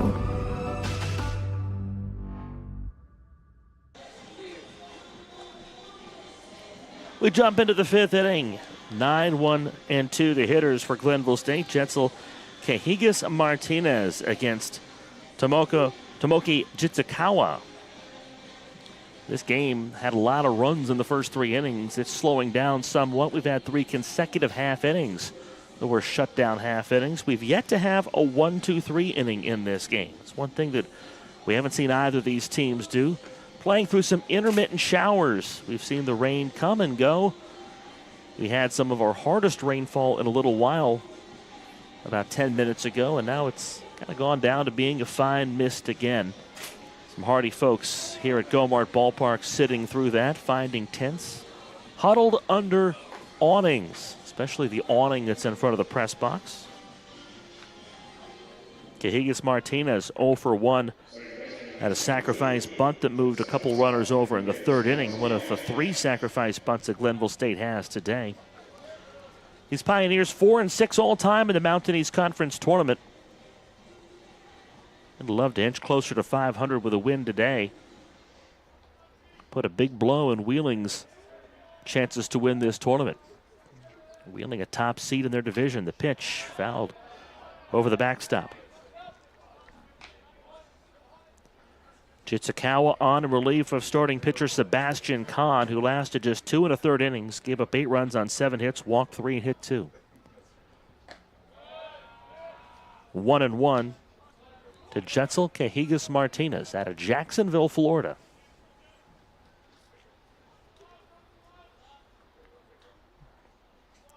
A long look into the glove for Jitsukawa.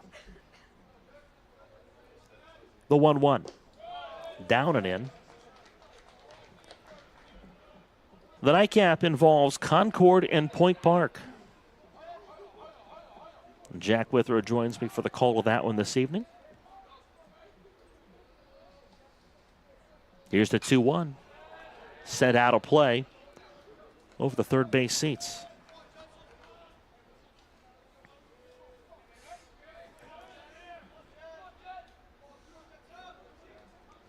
Wheeling's got some stirring in their bullpen. The 2-2 outside. And I think how this inning goes will depend on how long of a leash Jitsukawa has.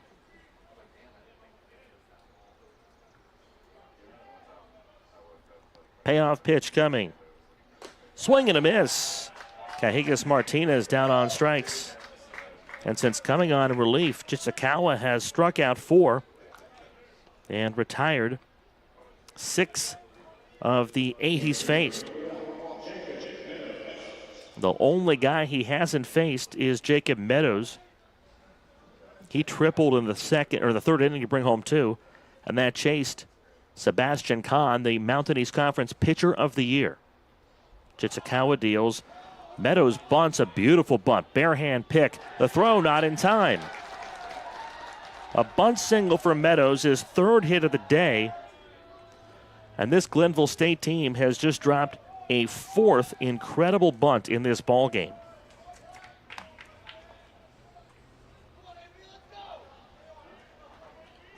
It really can be a lost art.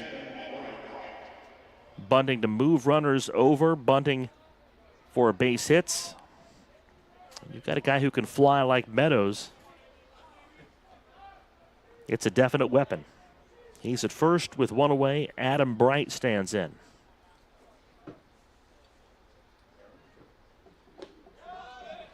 Called strike on the outer edge to Adam Bright. You saw the wheels of Meadows on the bunt.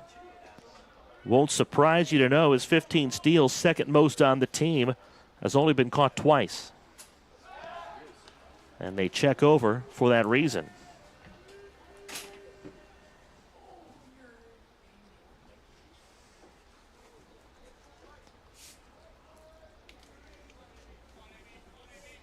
Bright looking for his second hit of the day, and Glenville State's 10th. Lifts this one into right field. A long run for Gavin Millions will give way to Heflin, the center fielder. He makes the catch. 2 gone. Meadows retreats to first base. Well, my partner Mark Martin brought the goods here. Swig of Diet Pepsi. Thank you so much, Mark Martin.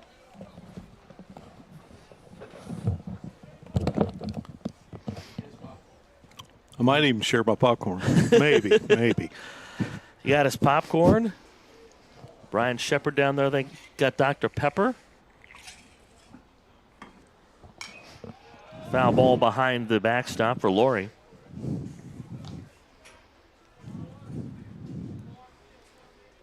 Not the only time I'll say Shepard and doctor in the same sentence, but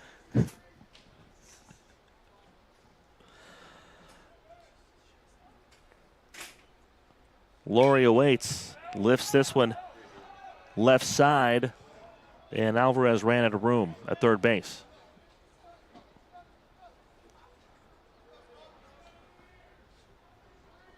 Folks driving by beyond the right field fence, peeking in. Wonder where they're going, looking to see what's going on. It's an 8-1 ball game here in the opening round of the Mountain East Conference Tournament. Runner goes on 0-2. It's slammed foul down the line and left.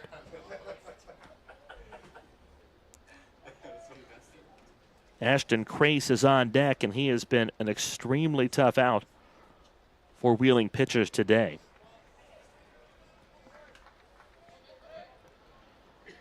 Two outs, Meadows at first base. Runner goes on 0-2. Bounced foul to the dugout.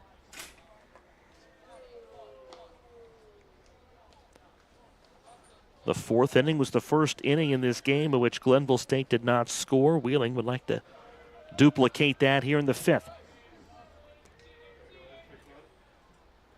Another 2-strike pitch. Runner doesn't go. It's in the dirt for a ball, and Meadows moves up on the wild pitch. Again, Meadows read that extremely well. Moved up in the second inning on a similar ball on the ground. I hate to say in the dirt because it's all carpet. There's no dirt. Either way, Meadows advances.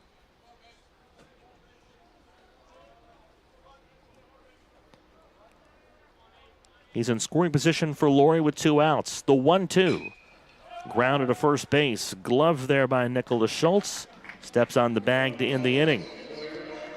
1 hit, 1 left on in the fifth. We're halfway home from Gomart Ballpark in Charleston. Glenville State has a 7-run lead over Wheeling. This is the 2026 Mountain East Conference Baseball Tournament on the Mountain East Conference Digital Network. Davis and Elkins College continues leading the way, and we did not slow down, even during the global health crisis. We have secured private donations and grant funding to support our growing, successful, and now accelerated nursing programs. Davis and Elkins nursing graduates have repeatedly posted 100% passing rates on nursing boards and are sought after by health organizations of all sizes, specialties, and locations. They need nurses, and we train the best. For over 4 decades, the health plan has been rooted in your community and the state of West Virginia. A steady part of your family and your business. We're here for you with health services designed to manage and improve your well-being. The health plan is powered by a team of dedicated healthcare professionals and trusted local partners. Because your health deserves more than just coverage. It deserves commitment. The health plan. Here for you. Kate Heflin leads off for Wheeling as we go to the 5th inning, bottom half from Gomart Ballpark. I'll hesitate to say it's a clearing day because last time I said that we had the hardest rain of the day. It's been intermittent throughout. I don't have the weather contacts that Mark Martin has. I won't speculate. Zach Dillerman is dialed in. There is lefty action in the Glenville State bullpen. First pitch to Heflin is a ball. 0 for 1 with a walk. Wheeling has stranded 6 runners in 4 innings today. It's outside 1-1, or 2-0, excuse me.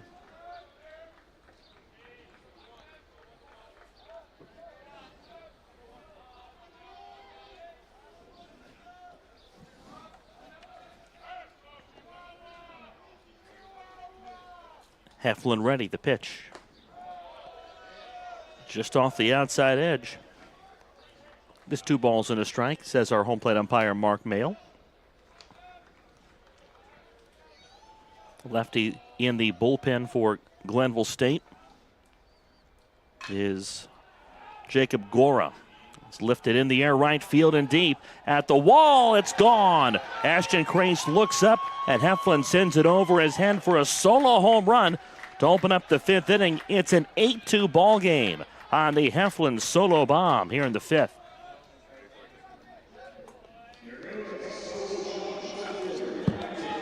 Well done games here in back-to-back days. That's the 5th home run I've had the chance to witness, and they have all been solo shots. 4th of the year for Heflin. 46th of the year for this Wheeling Cardinals team. Gavin Millions steps out as a mound visit here for Dillerman. Zach Dillerman has thrown 4 innings. Runs into trouble here in the 5th.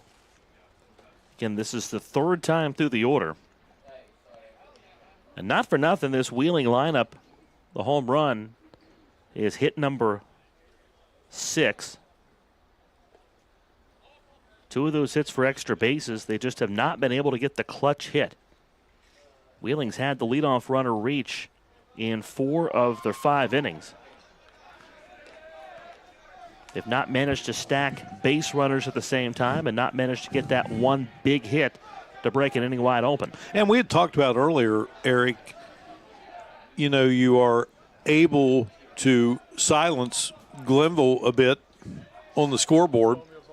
Back-to-back innings now in which they have been unable to produce a run. Of course, they've piled up 8 here to start this game, but that's where it kind of starts, and then you've got to take advantage of the scoreless innings of the Pioneers and start producing. Little by little. Millens bounce it off the left side of the mound. It goes to the shortstop right. Throw is wide. It pulls Guy off the bag, and Millions is safe.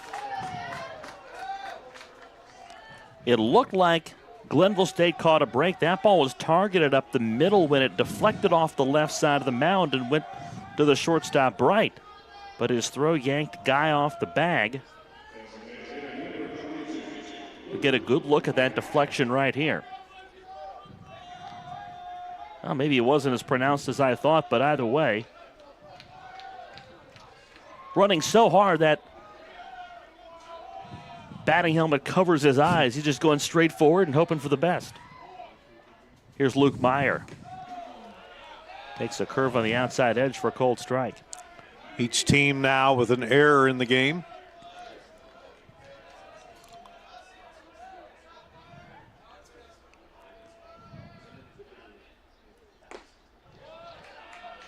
Meyer down 2 strikes. A .349 hitter. He's hitless in 2 tries this afternoon. Cade Heflin's home run led off the inning. Pulled Wheeling back to within 6. Zach Dellerman's 0-2 pitch. Meyer doesn't take the bait.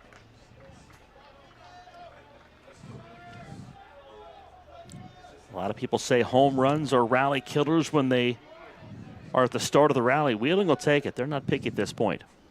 Swing and a miss on a curve in the dirt. Dellerman got him to take it that time. Strikeout number 5.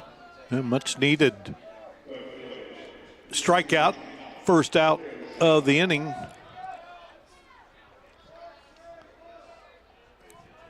Momentum, I think, gets overstated sometimes in sports. People get tired of hearing it, but little by little, Wheeling starting to get back into this game.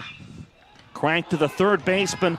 DeJesus catches the liner, throw across the diamond. They can't double up Millions, 2 outs. Kaleo Shaw ropes one to third. DeJesus stayed with it. Second put out that Glenville State's infielders have had on line drives right at them. I'm telling you what, Shaw has put the bat on the ball today. Of course, he has the double, scored what is at the moment the first of 2 runs for Wheeling. And then he drilled one deep to center field, and that was a shot, but nicely done defensively by DeJesus. Chris Alvarez fouls it behind home plate. There's always that one guy who hits the ball right on the screws and just doesn't seem to get rewarded for it. That guy so far today is Kaleo Shaw. Millions at first, reaching on an error after the Heflin home run. And a strike call on the outer edge. Alvarez is down 2 strikes. So we've seen this out of Dellerman the last couple innings. Getting ahead in the count by 2 strikes. A run for Wheeling here in the 5th. 1 on, 2 outs. Alvarez ready. So's Dellerman, the pitch. Swung on, hit well, left field. McNeil chases it to the corner. He runs out of room. It's gone. A 2-run home run for Chris Alvarez. And Wheeling takes a bigger bite out of the deficit. It's an 8-4 ball game on a 2-run bomb from Chris Alvarez. 2 home runs here in the 5th. Now that'll get you back into it. All of a sudden, it's an 8-4 ball game. 3 of Wheeling's 4 runs have scored with 2 outs in the inning.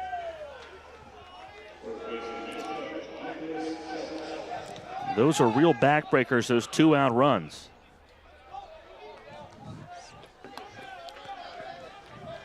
There is activity in the Glenville bullpen. Schultz takes a ball on the inner, or a strike call in the inner half. Jacob Gora, also a utility player. And not out of the realm at this level to see guys go both ways. A roll to third base. DeJesus up with it across the diamond in the inning. But 3 big runs for Wheeling on 2 big flies. A solo shot from Cade Heflin and a 2-run bomb from Chris Alvarez. And we'll go to the 6th. It's Glenville State 8, Wheeling 4. A lot of baseball left to play. Come on back to the Mountain East Conference Baseball Championship on the Mountain East Conference Digital Network. What's possible when you have the freedom to explore things that inspire you? To be a part of a community that supports and challenges you. Where can you go to find the space and time to reach your goals? Who can you become when you're able to make connections in a place where you belong? Find out what's possible at Frostburg State University. It's about unlocking your potential and discovering your purpose. It's about community and how we can better serve others. It's about learning and doing. It's about the journey and the road getting there. It's about opportunities and the endless possibilities. It's about finding where you belong, and it is here at Concord University. It's about you, and it starts with you.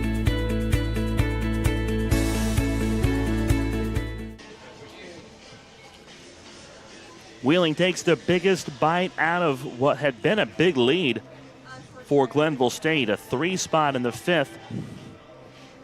A solo home run by Cade Heflin.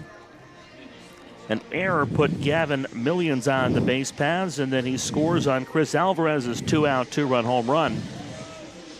So the runs on the Alvarez home run are unearned against Zach Dellerman. So a boost here for Wheeling right-hander Tomoki Jitsukawa. 21st appearance of the season for him. He has come on to relieve Sebastian Kahn, the pitcher of the year in the conference. At least provided good work over 2 2/3 innings. Jitsukawa's not allowed a run, has allowed 3 hits in that time, hasn't walked anybody, and has struck out 4.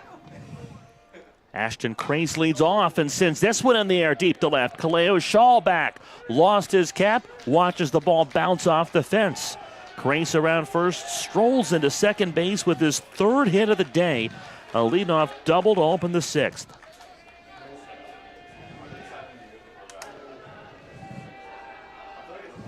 Thought you were about to call your 3rd home run, my man. I was thinking it.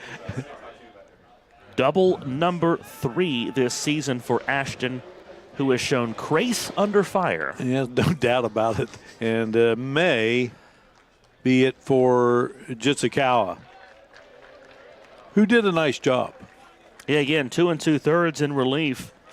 That was just the 4th hit that Jitsukawa allowed. He'll be responsible for Crace at second base. He hasn't allowed a run in that time and really allowed Wheeling to get back into this game. But we'll have a pitching change. With a score, Glenville State 8, Wheeling 4 in the top of the 6th. We'll tell you about the new pitcher after this on the Mountain East Conference Digital Network. Glenville State University offers cutting-edge programs, small class sizes, and dedicated faculty providing students with a personalized experience focused on their success. With the lowest tuition in the Mountain State, every student has the opportunity to achieve their goals. At Glenville State University, you'll find a community that supports, challenges, and inspires you every step of the way. From hands-on learning in state-of-the-art facilities to internships that connect you with real-world opportunities, we prepare you for the challenges and triumphs of tomorrow. Pioneer your future at Glenville State University. Tomorrow's innovators, teachers, caregivers, researchers, leaders, and creators all have one thing in common. They started out just like you. At West Liberty University, you are the focus. This is a place where you will gain the skills, knowledge, and confidence to change your life and the world around you. It all starts here, with you. Visit westliberty.edu to start your journey. It's all here at West Liberty University. The new pitcher for Wheeling is the left-hander Ethan Wells. He's on for the 18th time this season. A 5-0 one-loss record, 487 earned run average.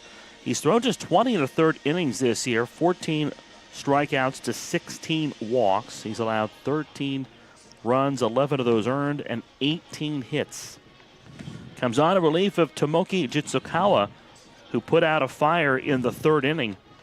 And through 2 2/3 scoreless, though he's responsible for Craze out at second base. 4 hits allowed by Jitsukawa, no walks and 4 strikeouts. And I think the no walks is a big ticket item for Wheeling, Mark, because they needed some stability after their ace Sebastian Kahn was rocked in the 3rd inning. Yeah, no doubt. And he got some help. 2 home runs. And again, he carved that deficit in half. And now it goes back to what we talked about as you see if Wheeling can come back in this, and you got to keep the bats silent for Glenville and prevent runners from crossing home plate. Grayson McNeil tried to become the 3rd different Pioneer with a 3-hit game. Hasn't been retired today. The 1-0 from Wells. Breaking ball, swing and a miss. Jacob Meadows with 3 hits today, including a 2-run triple in the 3rd. And Crace at second base has driven in 3 runs He's out there with a double. It's part of his 3-hit game. Here's the 1-1 to McNeil. Ripped down the line and right and foul. Wide of first base umpire Ron Runnels. 4-man crew here in the Mountain East Conference Tournament.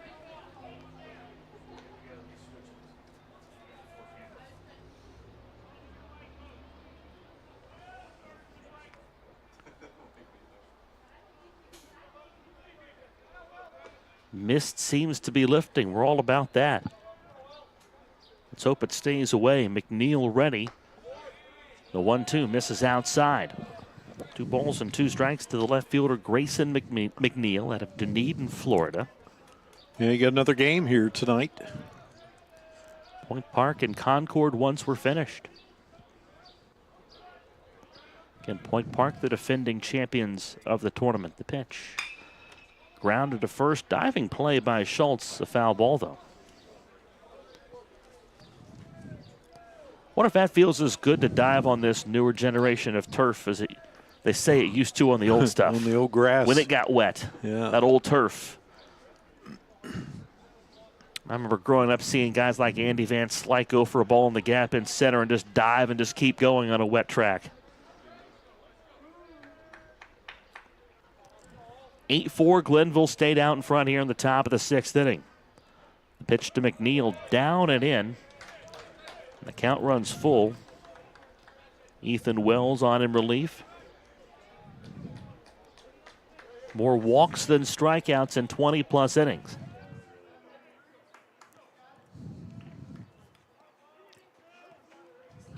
Nobody out here in the top of the 6th. Crace at second base. The 3-2 from Wells downstairs, ball 4. Free pass to McNeil for the 2nd time today, and the 4th issued to Glenville State.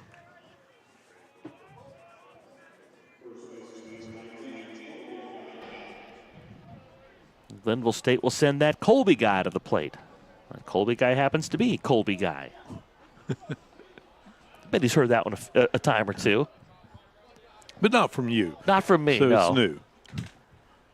His barber, his coach, half his teachers.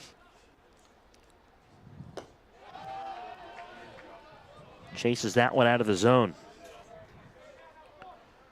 Good side-to-side movement from Wells on the breaking stuff.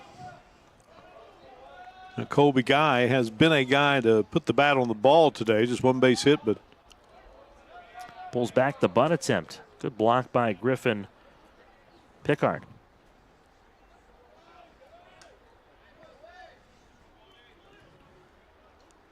Right now, Glenville State looking for a guy to put some runs back on the board and stretch their 8-4 lead.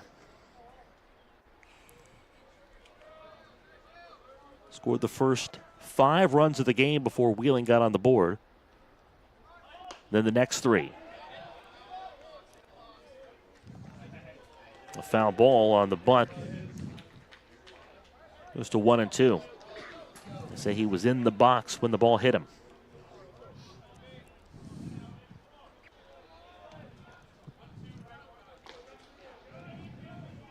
An 8-1 ball game until the bottom of the 5th. Wheeling scored 3 on a pair of home runs. Huge inning here for the Cardinals. Low, 2 balls and 2 strikes to Colby Guy. If Wheeling can get out of this inning unscathed, be a big shot in the arm for the Cardinals' chances to get back into this one even further. Glenville State trying to stifle that. The 2-2. Swing and a foul tip caught by Griffin Parkart. Strike 3. So Pickard hangs on.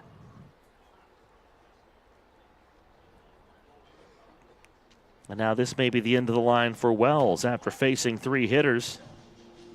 No, after facing just 2, excuse me. Wheeling back to the bullpen again. Ryan Lewicki comes on to lift Ethan Wells. 2 on with 1 away. Luke Swigert will face a new Wheeling pitcher. We'll tell you about him after this.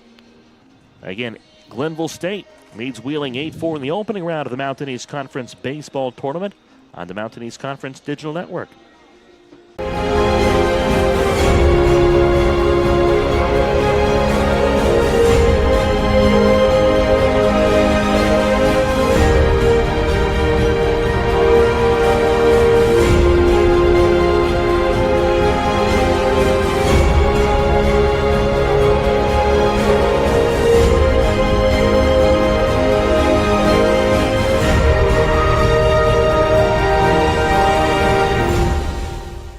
For over 4 decades, the health plan has been rooted in your community and the state of West Virginia. A steady part of your family and your business. We're here for you with health services designed to manage and improve your well-being. The health plan is powered by a team of dedicated healthcare professionals and trusted local partners. Because your health deserves more than just coverage. It deserves commitment. The health plan. Here for you.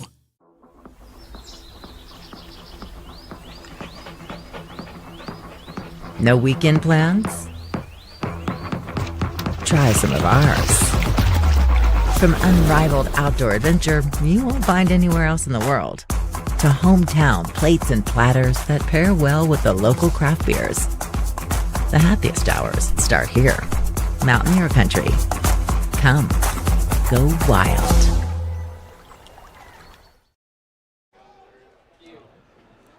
Luke Walter is the 4th pitcher of the day out of the Wheeling Arsenal. Relieves Ethan Wells, who faced 2 hitters, retired 1, and walked the other. So 2 runners on the base pass. They're the responsibility of 2 different pitchers. And not a one of those guys is the guy that's in the game. Walter faces Luke Swigert, a right-hander. Walter on for the 11th time this season. Runners go. The pitch is in the dirt. Swung on and missed for a strike. No throw. Craze to third and McNeil to second on an excellently executed double steal. That's huge. Mark takes the double play right off the table. Yeah, indeed it does. As Glenville again, they've watched Wheeling somewhat sneak back into this, and a strike on Swigert upstairs. Chance here to open it back up, Eric. Walter on for the 11th time, as we said. 10 2/3 innings, 9 earned runs, 13 hits, 17 strikeouts to 9 walks. Opponents hitting just .277 against him. It'll be a 1-1 to Swigert. Swing and a miss. Infield up for Wheeling. You can tell runs are becoming are at a premium here. You don't want this lead to grow any bigger than 4 if you're the Cardinals. Glenville State trying to get some of those runs back they lost in the bottom of the 5th. Here's the 1-2. Lifted right field. Medium depth, shallow. Backing up from second. Gutierrez can't get it. It drops in. The runner from third scores. The throw goes wide. To second goes the hitter. Throw there, not in time. Swigert's into second base. Crace scores, and it's a 9-4 ball game. Well, 2 guys trying to make great plays. One charging in, the other with his back to the ball. And, boy, it just falls in no man's land, and that leads to a Glenville State University run, now 9 in the game. A bloop single for Swigert. He takes second on the air. The throw that got behind the catcher, Pickard. They're at second and third for Carlos DeJesus. If he singles, they'll get all 3 of those runs back they lost in the bottom of the 5th. Breaking ball inside. Ball 1 to DeJesus. Boy, tough break for Walter. Made a nice pitch to Swigert and got a ball a mile high that fell in. This was ripped to left field and down for a base hit. McNeil scores. They hold Swigert at third base.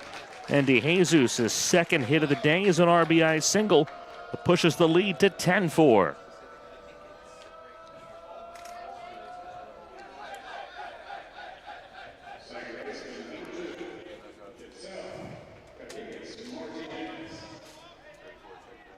That closes the book on both Jitsikawa and Wells.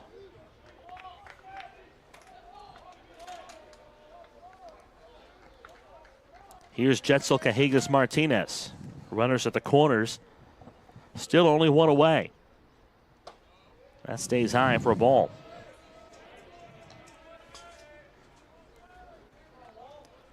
A run on 4 hits, no walks, 4 strikeouts, 2 2/3 for Jitsikawa. Wells faces 2, gives up a run. Walks 1, strikes the other out. The 1-ball pitch. Did that hit Cajigas Martinez? I believe it did. Yes, got him on the foot.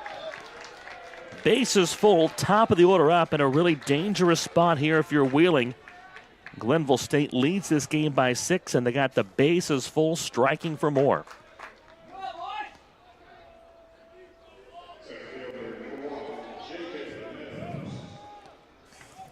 On top of that, it's Jacob Meadows,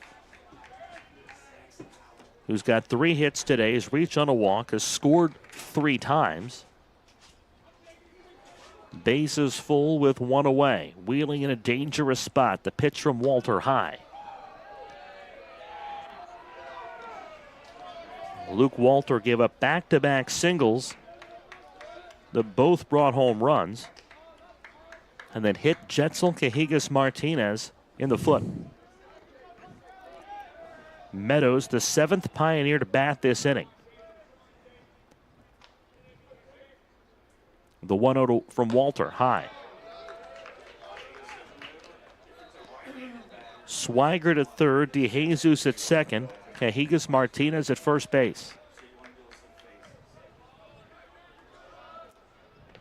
And right now, Wheeling's got to get some outs in a hurry. Just 1 away in this inning. The 2-0 to Meadows. Way high. A lefty getting loose in the Wheeling bullpen.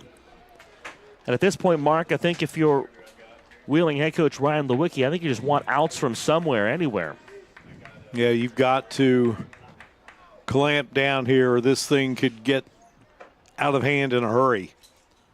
The 3-0, get me over fastball for a strike. And again, it's getting late early for Wheeling, down 6 runs, so you don't want to burn through too much pitching. If you do lose this game, you got to come back tomorrow. The 3-1, swing and a miss. So you do have to manage this game differently because we're in a double elimination tournament. But you do have one of the best hitting offenses in the league at your disposal. So you never want to count that group out. Bases full, 1 away in the 6th. The 3-2 pitch, swung on and missed. And a high fastball. Came back Meadows. nicely there.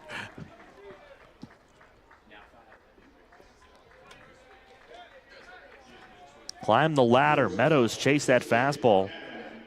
Maybe the most impressive fastball we've seen really out of any of these 4 Wheeling pitchers. Adam Bright stands in. 2 outs. Base is still loaded. First pitch swinging. Bright hits it to right field. Millions going back. He runs out of room. It bounces over his head. And it's against the wall. 1 scores. 2 scores. A 3rd run scores on a bases clearing 2-out double from Adam Bright. And Glenville State has run this ball game to 13-4.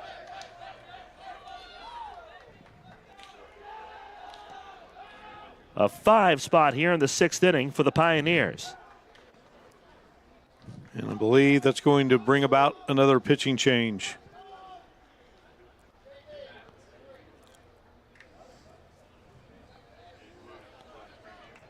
We'll see a 4th pitcher this inning for the Wheeling Cardinals. Glenville State, despite all the change, they have stayed with it. They have put up 5 runs on 4 hits, a walk, and a hit batsman. The big blows, RBI singles from Luke Swigert and Carlos DeJesus, and a bases clearing 3-run double from Adam Bright. And Glenville State has ripped this one wide open. They lead it by 9. Top of the 6th inning, runner at second base, 2 outs. We'll come back and tell you about the new pitcher after this on the Mountain East Conference Digital Network. What's possible when you have the freedom to explore things that inspire you? To be a part of a community that supports and challenges you. Where can you go to find the space and time to reach your goals? Who can you become when you're able to make connections in a place where you belong? Find out what's possible at Frostburg State University.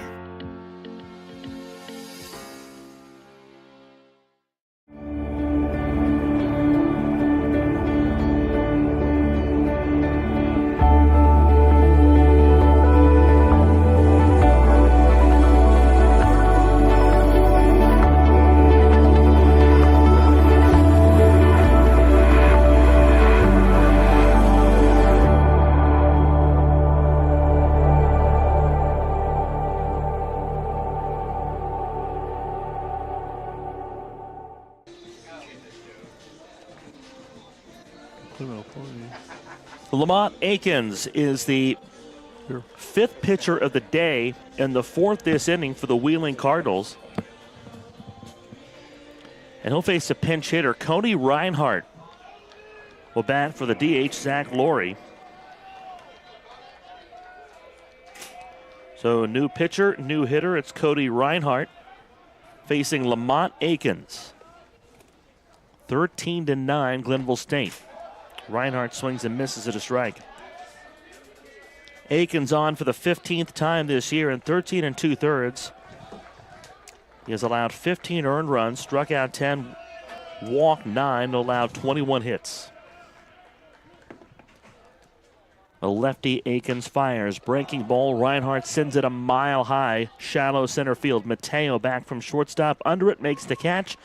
To end a nightmarish sixth inning for the Wheeling Cardinals. Glenville State sends 9 to the plate, and they score 5 times to rip this game wide open.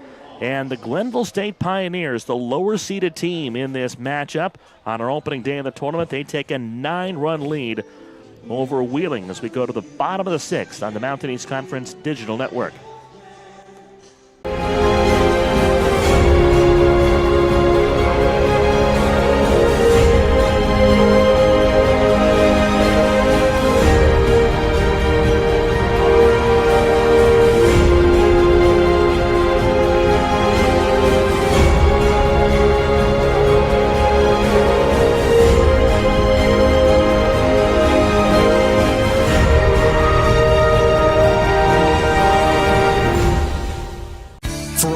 Decades, the health plan has been rooted in your community and the state of West Virginia. A steady part of your family and your business. We're here for you with health services designed to manage and improve your well-being. The health plan is powered by a team of dedicated healthcare professionals and trusted local partners. Because your health deserves more than just coverage. It deserves commitment. The health plan. Here for you. 9-run lead for Glenville State as they go to the bullpen here in the 6th inning and bring on the left-hander Jacob Gora on for his 11th outing of the season, a 4.24 ERA and 23 1/3. Gora struck out 31, walked 21, allowed 11 earned runs and 18 hits. He comes on with a 9-run lead after Glenville State batted around and scored 5 big runs. The big blow in the inning, a bases clearing double from Adam Bright. And the Glenville State Pioneers, a team that got shut out twice last weekend. They have busted out the bats in a big way. 13 runs on 12 hits, Mark Martin. That's a way to exercise those demons. Yeah, exactly. You know, you don't end the regular season the way you want. Of course, you're obviously looking ahead, looking forward to postseason play. You know you're in, but you always want to finish on a strong note. They did not do that, and so they have come out here on this damp afternoon game that got delayed by half an hour. Got it going right at 4 o'clock. Noah Gutierrez 2 for 2 today. He takes a ball outside from Jacob Gora on in relief of Zach Dellerman. The Glenville State ace allowed 4 runs and 7 hits in 5 innings, walked 1, struck out 5. The 1-0 from Gora up and in. Gutierrez, Griffin Pickard, and Edward Mateo for Wheeling here in this bottom of the 6th inning.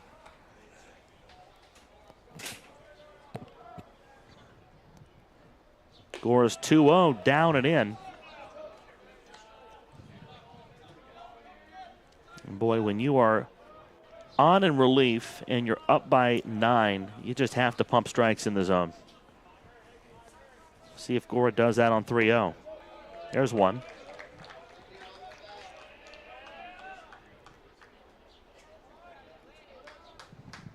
Winner moves on in this tournament. The loser does as well, but they got to come back and play tomorrow against the loser of our late game, Concord and Point Park. Swing and a miss.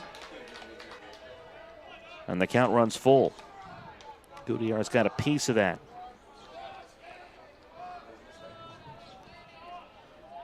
Especially if you're Wheeling, coming back tomorrow will be a tough proposition. They're on their 5th pitcher of the day. Here's the 3-2. A called third strike on the inside edge. Gutierrez goes down looking to open up the 6th inning. What a job from Jacob Gora to bounce back from a 3-0 count to get Gutierrez on strikes. Another look at it here, Eric.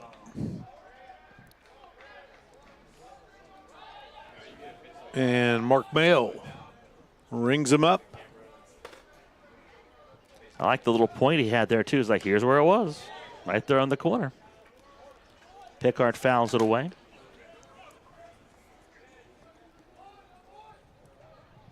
Overcast afternoon. You see the mountain mist in the background on one of these days. Temperatures in the upper to mid 50s today. Intermittent rain throughout. 1-strike pitch lifted out of play. Some Concord fans sent scattering for that foul ball.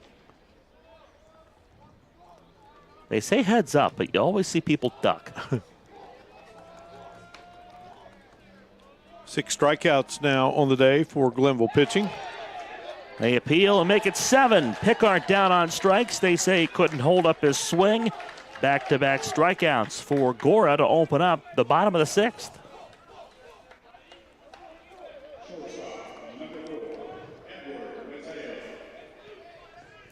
After falling behind 3-0 on the first hitter, Gora's been just with the doctor order for these Pioneers. Back to the top of the order, and Edward Mateo, the player of the year in the Mountain East Conference. He takes the ball up and away. Goes to show you how humbling of a sport this can be. A team that has the player of the year at the top of the order, the pitcher of the year on the mound to start things off, the manager of the year, and the head coach of the year in the dugout, and they're down 9 runs in the opening round. Breaking ball in there for a strike. But if you're Wheeling, this is where you got to shower this one off or come back. We still have a lot of outs to go. 2 balls and a strike. If they are unable to come back in this one, Mark, this is where you just got to forget about it, move on to tomorrow, and that's that. Yeah, I mean, just it was a big start for Glenville, and again at this moment, Mateo deposits the 2-1 out of play. The Cardinals are fighting.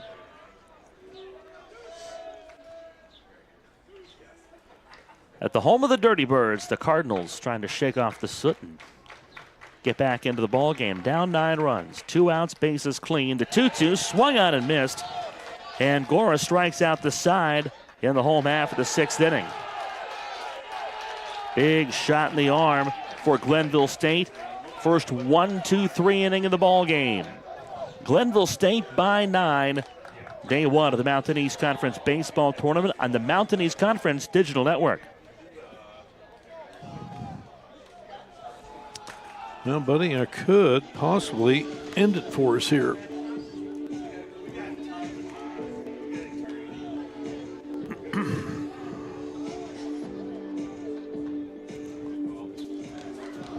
All right.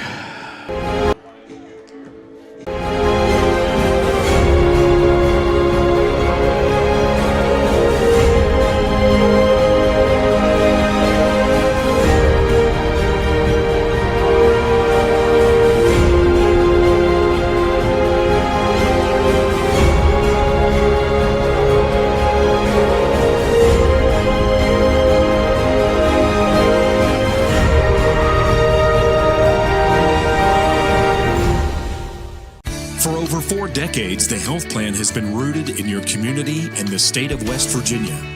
A steady part of your family and your business. We're here for you with health services designed to manage and improve your well-being. The health plan is powered by a team of dedicated healthcare professionals and trusted local partners. Because your health deserves more than just coverage. It deserves commitment. The health plan. Here for you. Glenville State sent 9 to the dish in the first inning and scored 4 times. They sent 9 in the 6th inning and they scored 5 times.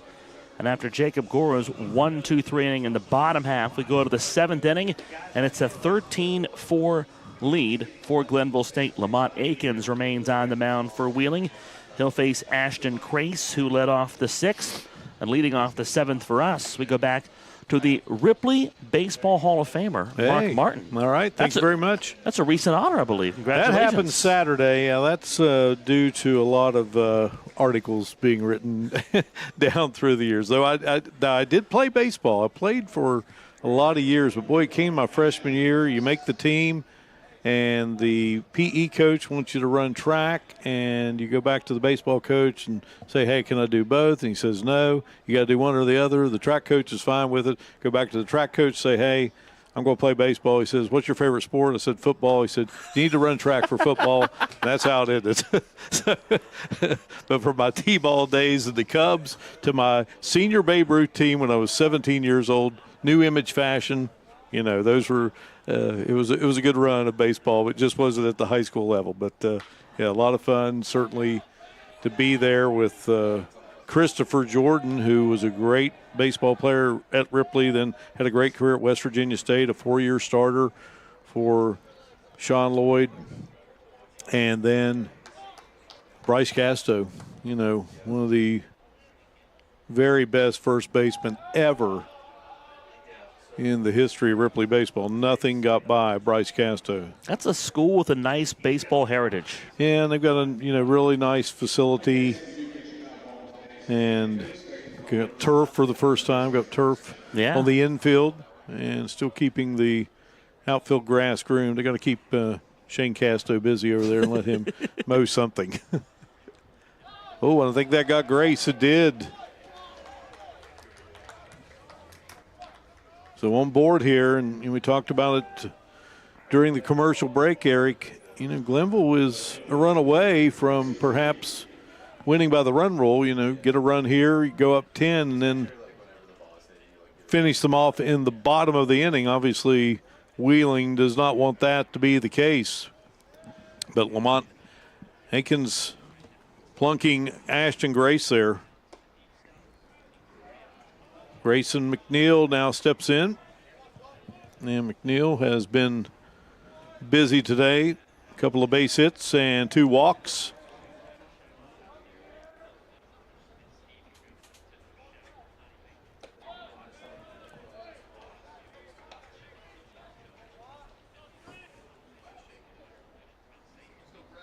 Glenville with 4 in the first, 1 in the second, 3 in the third, and a big explosion with 5 in the sixth.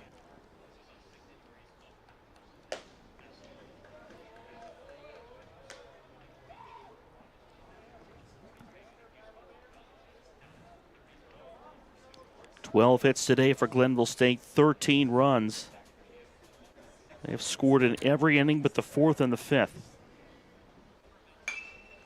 This one skied up and coming on and making the grab for the Cardinals. Alvarez, one away. We should probably give a shout out to our video productions crew outside in the elements today, getting us these fantastic shots on a drizzly day in West Virginia's capital city. And as always, Butch Mounts assembles a great crew for all events, and certainly here in the Mountain East Conference. One away, runner at first. Akins out of Tampa, junior, 6'2". Crace over at first has stolen just once this year.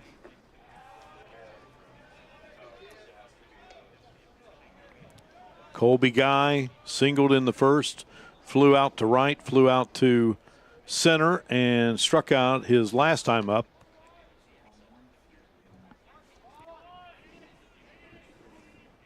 Oh, one runner goes. Throw down, sliding in, safe will be Grace. I'm not as big a fan as the bunt, but I am a really big fan of squaring the bunt, sending the runner, and pulling back. It's a nice smoke screen, and it keeps the defense on their toes, and it works here.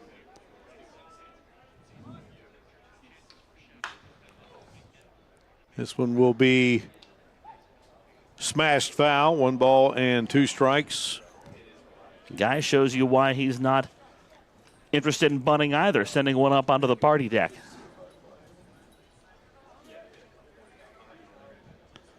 Guy with 8 home runs. He's got one to send one over a few decks. Swing and a miss. I think he got a piece of it, but right into the mitt of Pickhart, and 2 are gone here.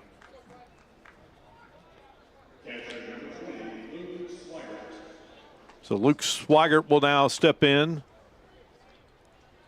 Swigert had a nice sacrifice there in the first inning. Hit by a pitch in the third, scored a run, struck out in the fourth, and an RBI single, and would later score in that big 6th inning of action. I think the biggest surprise today is we expected this to be a bit more of a pitcher's duel between two teams that are ace pitchers on the mound, but the hitters have really stepped up and taken charge today.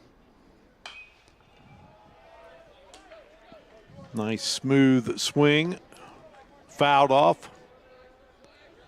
And of these two teams, the team that has the best batting average, the best power numbers is Wheeling, and they're the one that's down by 9. A lot of tournament left to play, though, for the Cardinals. This one hit into center and able to track it down and make the grab will be Heflin, and that will do it for the Pioneers in the top half of the first inning, leaving a man aboard. We head to the bottom of the 7th, a 13-4 game. Glenville on top of the Wheeling University Cardinals. Swigert gives it a ride. Heflin tracks it down. Back to Charleston in a moment here on the Mountain East Conference Digital Television Network.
If I counted them at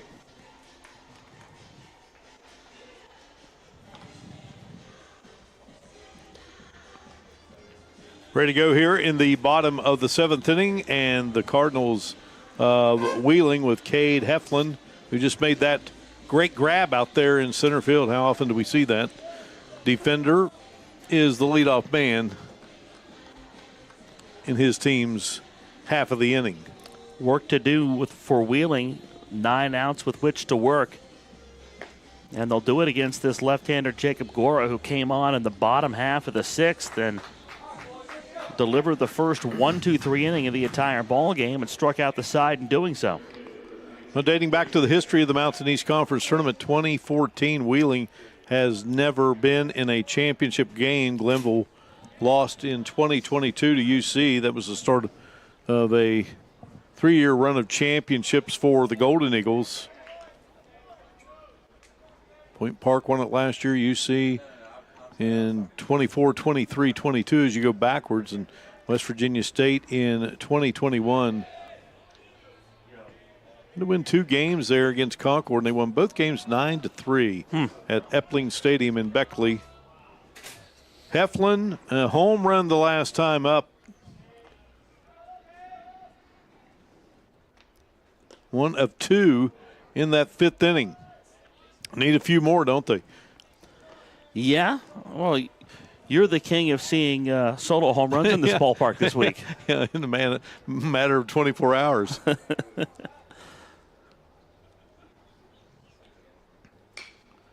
Well, a little check there, and this one will drop out there in left field. Base hit for Heflin, and he'll move on to second. That's like Heflin was swinging a polo mallet or a croquet mallet almost. He kind of threw the bat out. Not really a complete swing, but enough to dump it into left, and a hustle play gets him to second base. That's the kind of play, Mark, that could be the catalyst to a big inning. A bloop hit here or there. They don't say a blast and a bloop. They say the bloop and the blast. Right. Gavin Williams will now step in. He struck out in the first. Reached on an error in the 5th. Also aboard in the 3rd.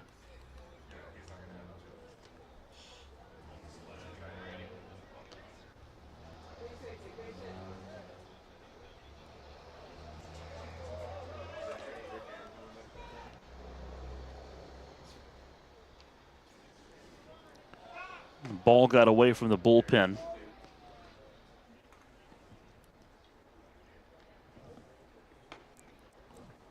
Yeah, if there is one thing you'd like to see different at this ballpark and in other ballparks is you have those bullpens closed in, but not the case here.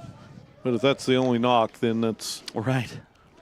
Called strike to Williams. Through last night's game, I think it only happened one time. This park has served the community well.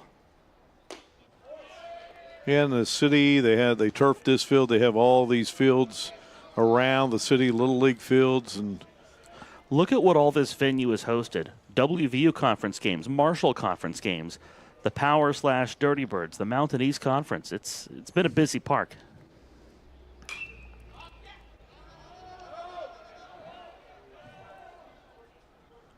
And the city of Charleston has done a nice job, the Dirty Birds organization, to make sure this place stays full. They even have the wintertime activities here, the night that goes on, the Christmas lights and the winter stuff. Never a dull moment here at Gomart Ballpark. Williams looking for his second hit of the game, 0-2 pitch. It's been a long time home of the high school tournament. It will move this year to Huntington. It's another event. And this is going on, a quarter century this place has been here? Yeah, opened in 2005 and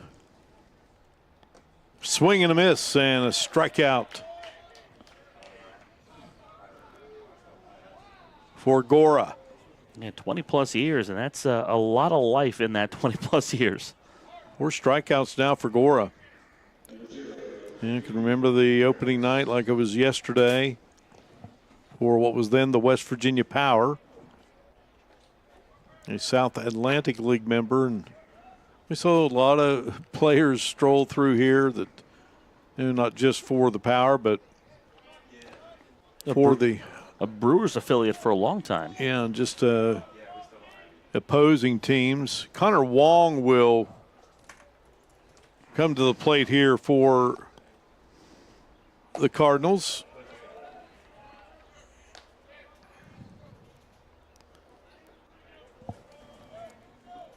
Wong, a 5'11 junior, Apex, North Carolina.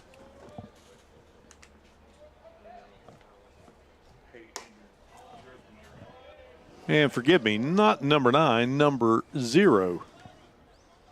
Keaton Ferentz, a senior from Beaufort, South Carolina. It deceived me there for a second, Eric. Different Carolina.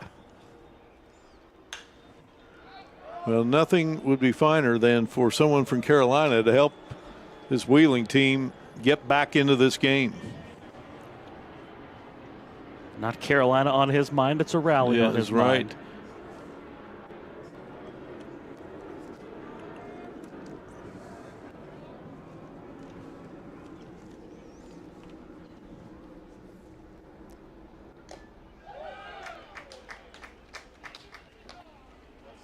Two and two the count here to Keaton Ferentz.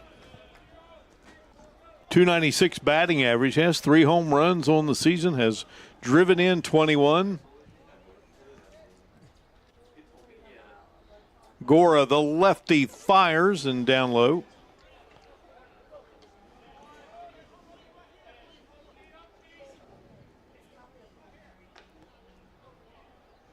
I think one of the neatest things I've seen here at this ballpark in terms of players, and that is going to be ball 4. Drawing the walk is the pinch hitter Ferentz. And we did a story on it at WCHS TV. He was, just playing summer baseball in between football, and that was Russell Wilson. Yeah. coming here to. I was in the South Atlantic League the season that happened. You got to see it. Yeah, you got to see a lot of them. That's one of the more interesting people that I could say I've described their action. Russell Wilson. Oh, where'd you see him do a game? Wisconsin? No. The Asheville Tourists. And a mound visit here. My favorite interview that I have done here was not a ball player. It was James Best, who played Roscoe P. Coltrane on the Dukes of Hazzard. He was out here.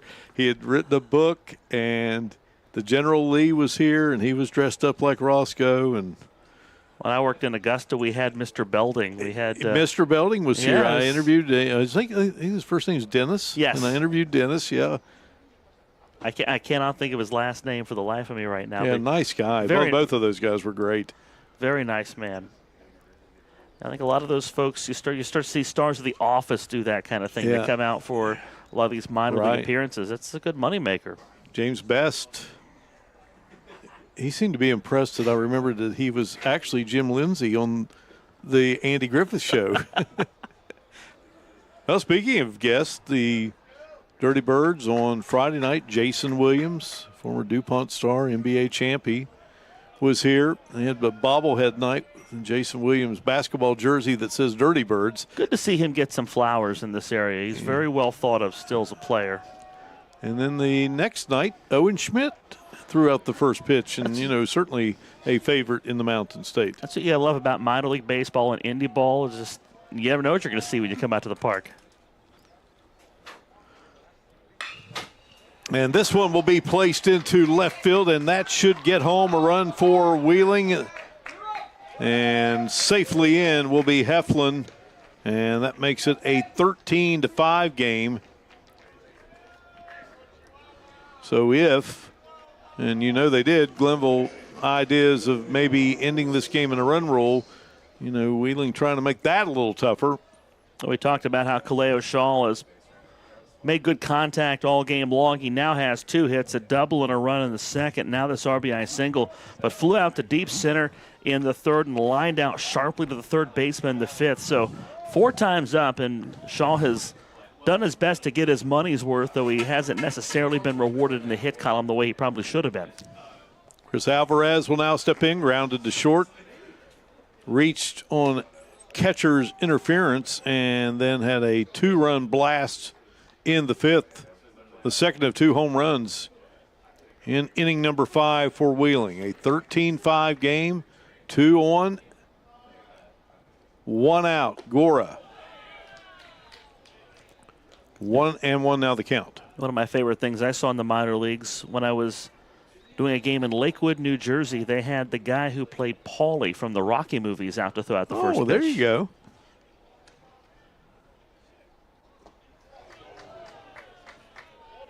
And definitely one of my favorites. Fantastic actor. Saw that movie for the first time. I saw that several times that summer. that it came out, or into the spring, into the summer, and at the Grand Central Mall there in Parkersburg. So a lot of movies there. 1-2 pitch, and this one hit to short. They'll try to get the play at second, and they can't do it. And now the tag still safe. A second chance, and Cajigas Martinez, I think, was concerned with the first call, but yeah, Shaw had gone well past the bag at second base. And Adam Bright had to move to his right. Tough throw and a good call. And Cajigas Martinez couldn't quite hang on there. And now we have the bases full here in the bottom of the 7th inning. That's going to do it for Gora. And look now, Wheeling with a run on the board, and they got a chance to really get back into this ball game here. So we will take a break here at Gomart Ballpark. Wheeling at the plate. 3 men on board, and they have a run in. It's a 13-5 game. Glenville on top of the Cardinals here. Game 1 of the Mountain East Conference Baseball Tournament. Glenville State University offers cutting-edge programs, small class sizes, and dedicated faculty providing students with a personalized experience focused on their success. With the lowest tuition in the Mountain State, every student has the opportunity to achieve their goals. At Glenville State University, you'll find a community that supports, challenges, and inspires you every step of the way. From hands-on learning in state-of-the-art facilities to internships that connect you with real-world opportunities, we prepare you for the challenges and triumphs of tomorrow. Pioneer your future at Glenville State University. Tomorrow's innovators, teachers, caregivers, researchers, leaders, and creators all have one thing in common. They started out just like you. At West Liberty University, you are the focus. This is a place where you will gain the skills, knowledge, and confidence to change your life and the world around you. It all starts here, with you. Visit westliberty.edu to start your journey. It's all here at West Liberty University.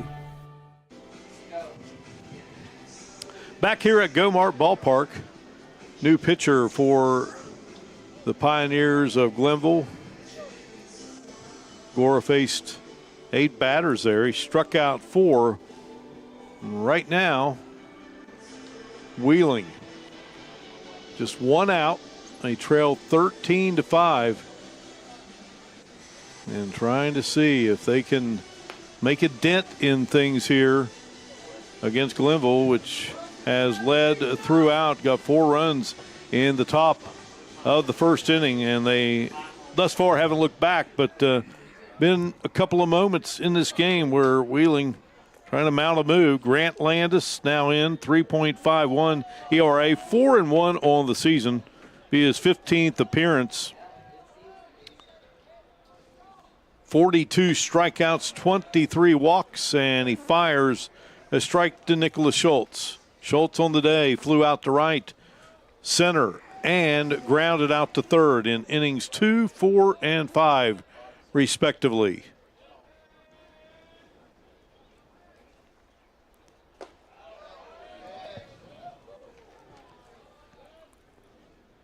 And this shows you how big of a spot James Mullins and this Glenville State staff feel this is in this game. Landis is one of their starting options. In fact, he's only come out of the bullpen once this season. He's their second starter in a lot of cases. They're bringing him on here in a fireman's role. That's how much they value having that day off tomorrow and staying in the winner's bracket, that they would essentially use their second guy to hopefully finish this game. A Hampshire County native, played for the Hampshire Trojans. Fouled off, 2 balls, 2 strikes.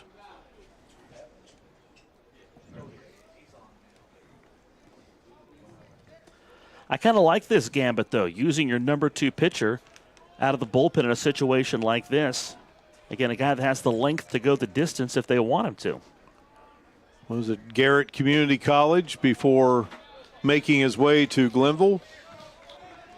A really good baseball school out in Western Maryland. You see a lot of guys that come through that program and go on to bigger and better.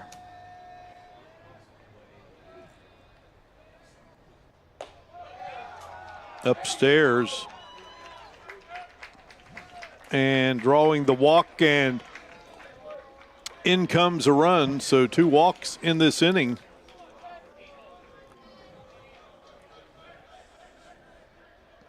And that makes it a 13-6 count.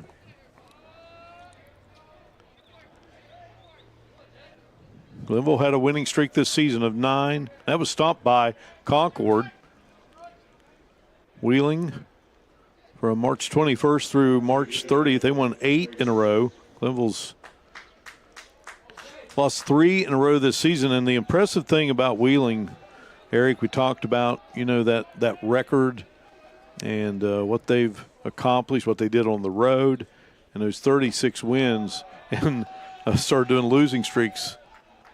Only one. It's a one-game losing streak, and then they're right back to winning, and then maybe a loss, and then they get right back to winning. Never back-to-back losses this season for this Cardinal team. And that's the key, finding that stopper in your rotation, putting up all the hits and the runs that it takes to make sure that loss doesn't become 2 losses. And now at this moment, they have lost that final game of the regular season to West Liberty, and thus trying to keep that from happening. Jalen Razor is the new batter for Wheeling here, batting in the place of Gutierrez.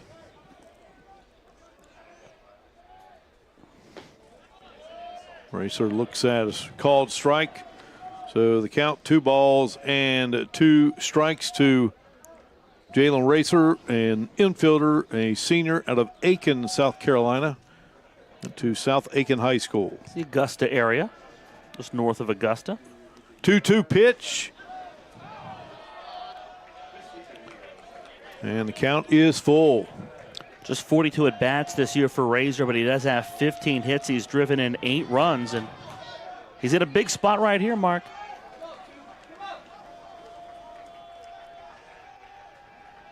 Payoff pitch, hammered foul.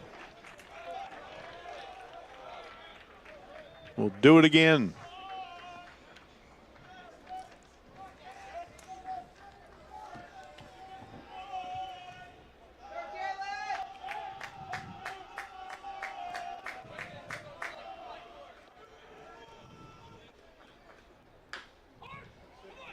And a slow roller and no play.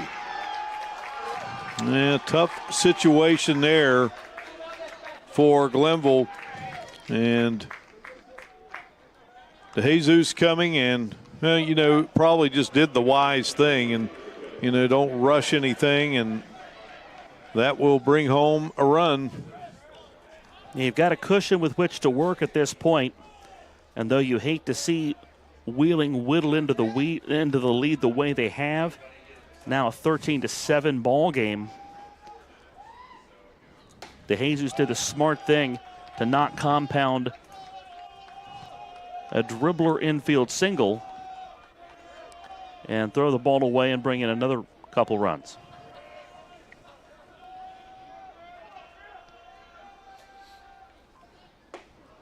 Stepping in now is Pickhart. Flew out to left in the second, has struck out twice in the 4th and in the 6th.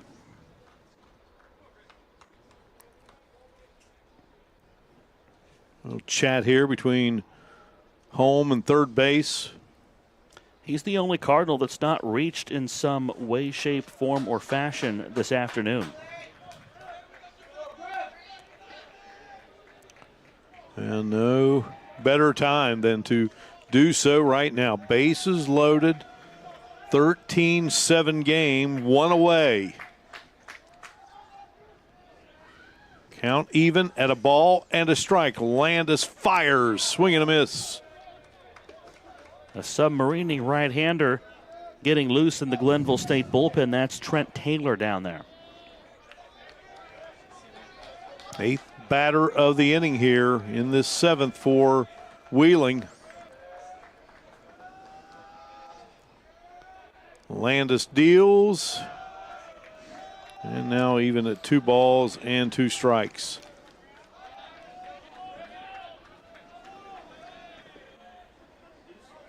We got kind of a chill in the air like at football. We got a 13-7 game here.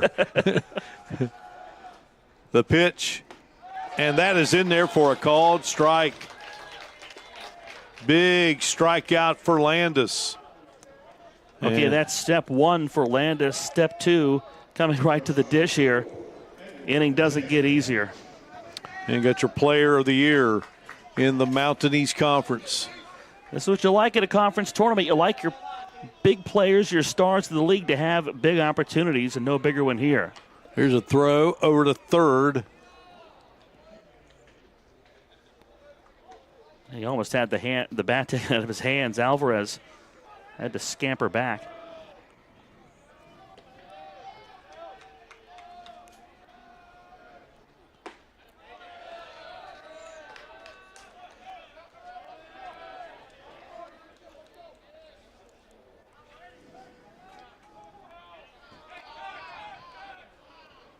Another ball got away from a bullpen.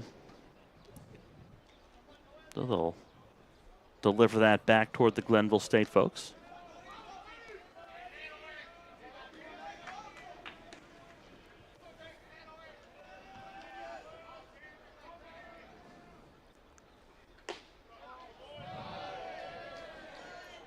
One ball and 1 strike to Edward Mateo. And led off the game with a single.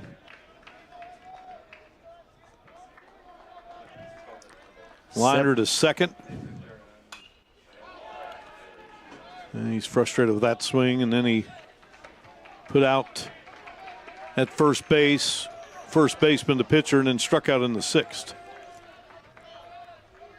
20 of his 75 hits this year have been for extra bases. We'll put the Cardinals right back into this game if he can get a 21st extra base hit. And that is a called strike 3. Back-to-back strikeouts for the batters are caught looking.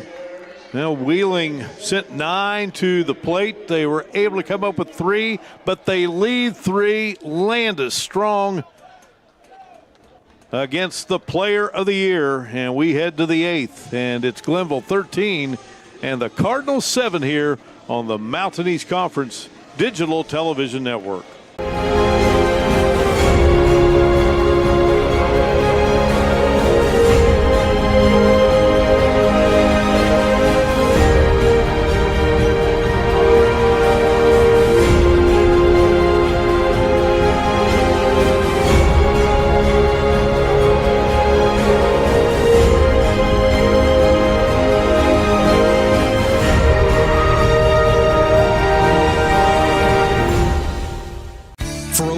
Decades, the health plan has been rooted in your community and the state of West Virginia.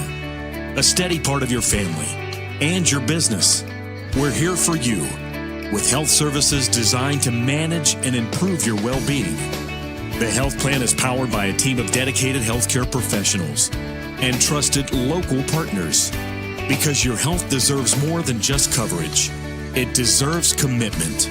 The health plan, here for you.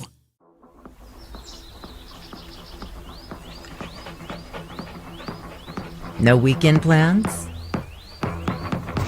Try some of ours. From unrivaled outdoor adventure you won't find anywhere else in the world, to hometown plates and platters that pair well with the local craft beers. The happiest hours start here. Mountaineer Country. Come, go wild. We begin the top of the 8th inning here. Glenville leading the Wheeling Cardinals 13-7, and a new pitcher, Eric, for the Cardinals. Kyle Binder on for the 10th time this season in 9 1/3 innings. Struck out 9, walked 6, given up 10 hits and 6 runs all earned. Opponents batting .278 against. All 9 prior appearances for Binder out of the bullpen. Carlos DeJesus, the third baseman skies one to center, and easily under it for the first out is Craig Heflin. So DeJesus struck out in the first, singled and scored in the third, flew out to right in the fourth, and an RBI single in the sixth, and goes high there to center for out number one.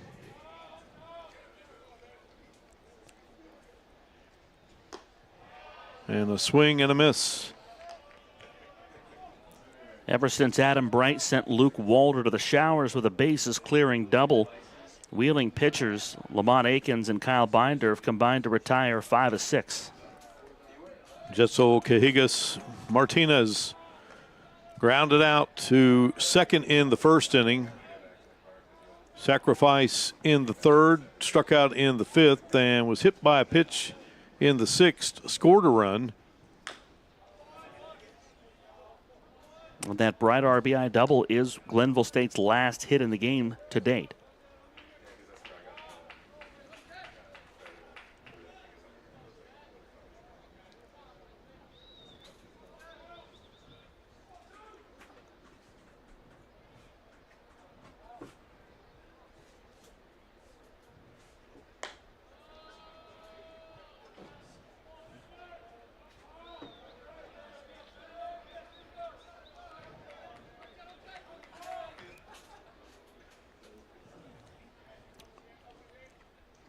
Count is 2 balls, 2 strikes, and I thought that might have gotten him, but it did not. Brings the count full. I thought that hit him as well, and Cajigas Martinez got out of the way apparently.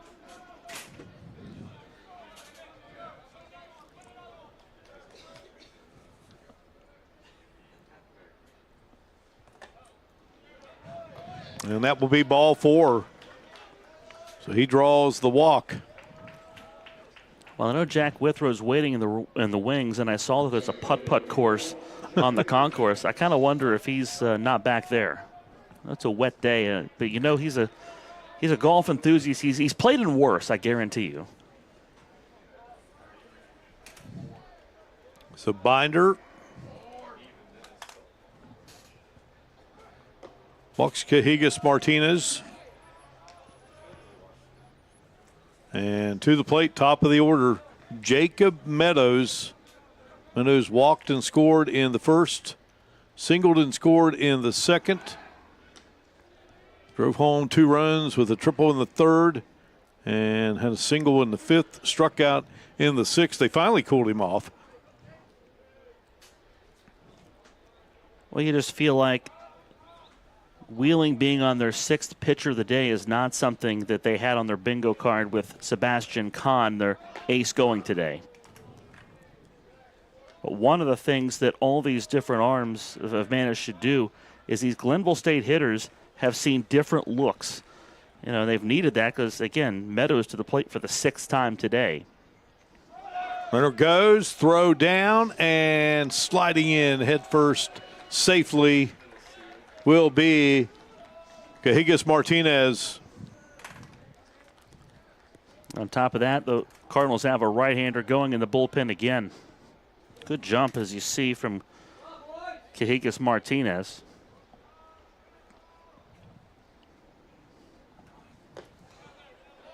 Stealing second proved to be a capital idea.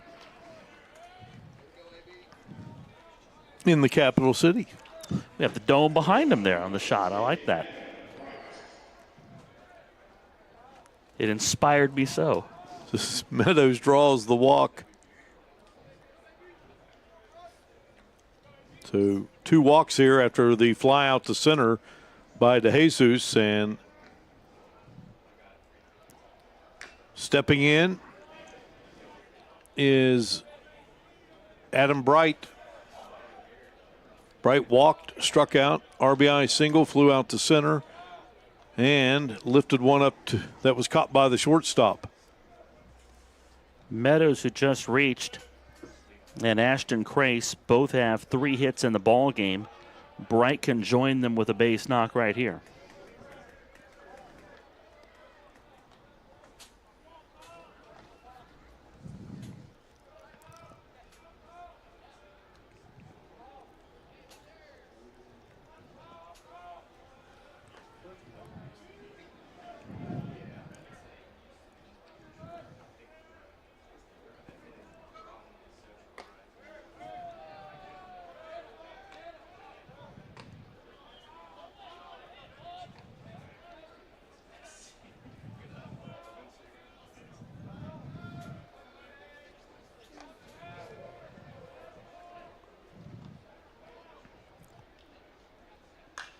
This one skied up and out of play. Splash down on that dugout.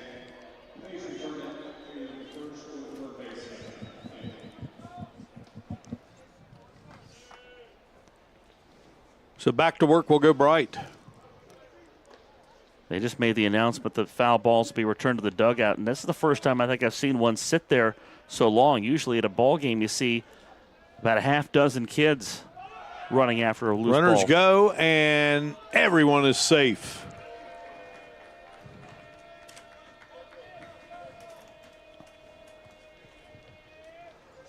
Good time for a double steal. Takes the double play off the table. And again, this is one thing that Glenville State has done all day long. Every time Wheeling has punched, they have punched back.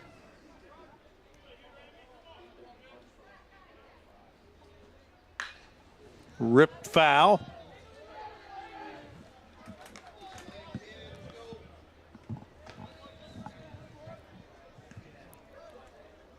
Three balls, two strikes to Adam Bright.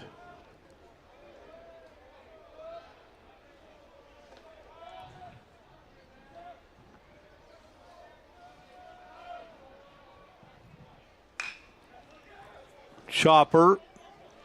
Run will score.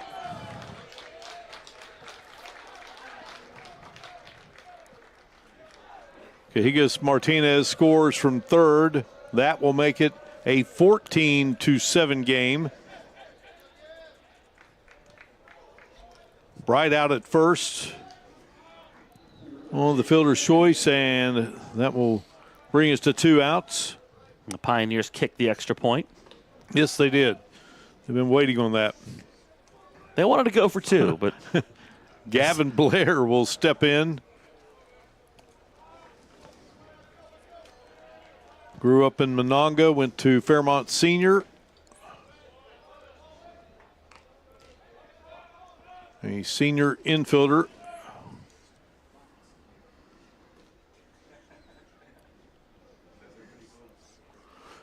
And I think there was a pretty good football coach that came out of Monongah. Just maybe.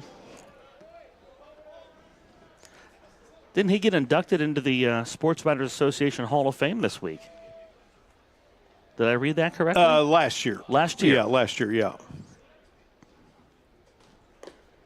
And but he is on the mural there at the Charleston Town Center, which is beautiful.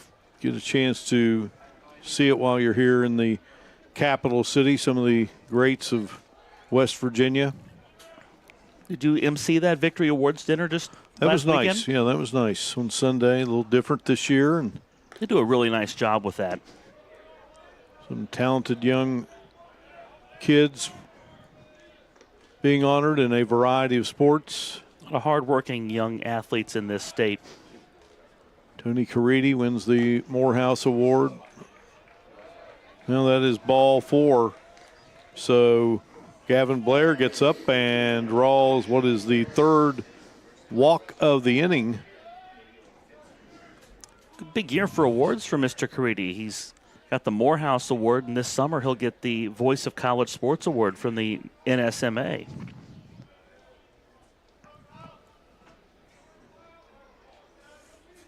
So Ashton Grace will now step to the plate. And Grace drills one and going back, and catch will be made. Nice job out there as the left fielder Shaw gloves it, and that will do it for Glenville. In the 8th inning, they did add a run. They are up 7 at 14-7. Wheeling comes to bat. Here in Charleston, you're watching live coverage of the Mountain East Conference Baseball Championships on the Mountain East Conference Digital Television Network.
Welcome back here inside Gomart Ballpark.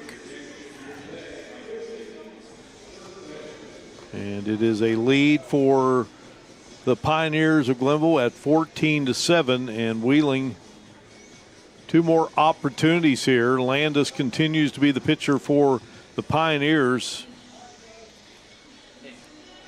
It's a significant play here for James Mullins, using your number 2 pitcher in relief after your ace gave you 5 innings and scattered 4 runs and 7 hits, but the offense provided a lead. They used Gora to bridge to Landis.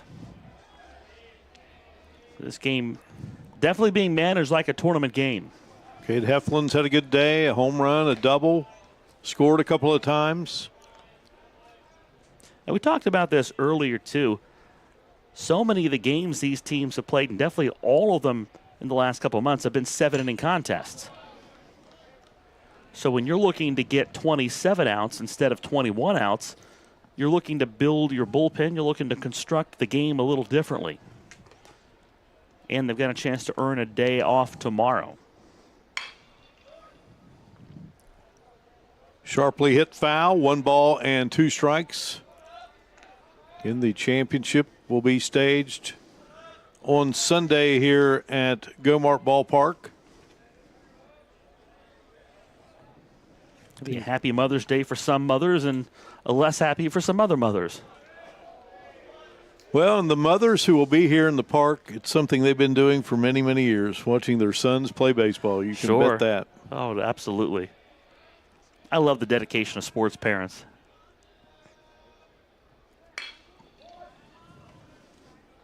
Grounded to second.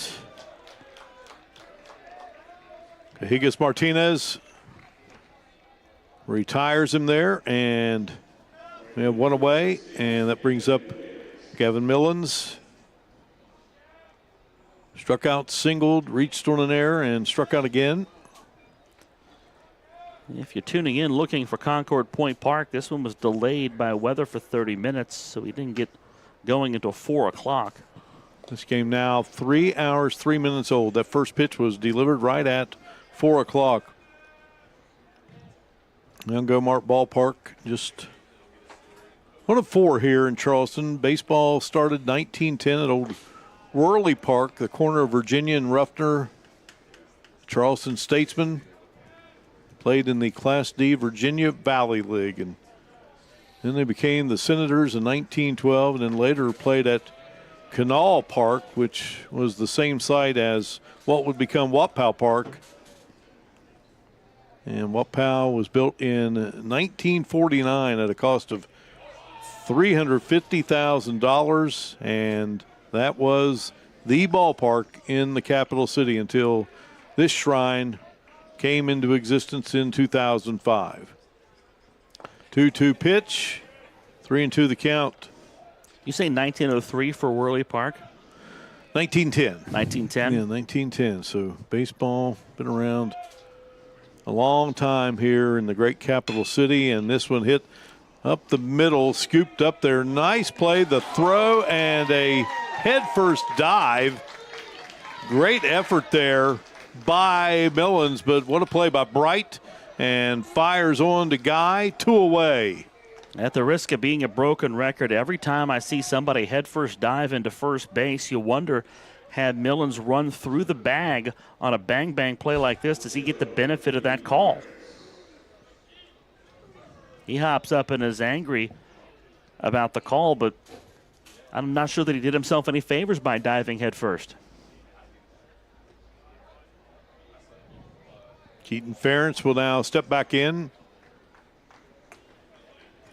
Batted in the last inning and drew a walk.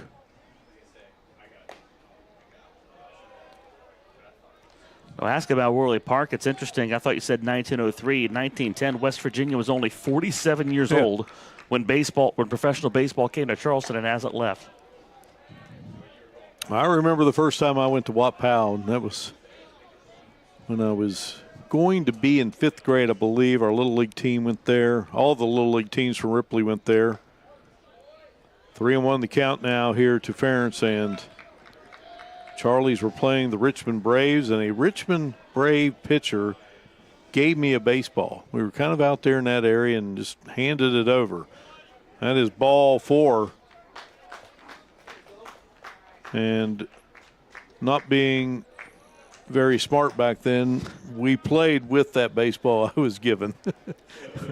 You know, that's the thing. Back in the day when you were handed a baseball like that at a ball game, that's what you did with it. Yeah. It wasn't preserved anywhere. Yeah. You know, that was a free baseball. Yeah, So I don't think there were cases. No, that was maybe they existed, but you had plans for that thing, and they didn't involve leaving it on a shelf. Kaleo Shaw will now step in, doubled in the second, flew out to center, hard shot to third, and then RBI single in the 7th. He's hit the ball hard 4 times today. 2 are gone here, 2-0 count.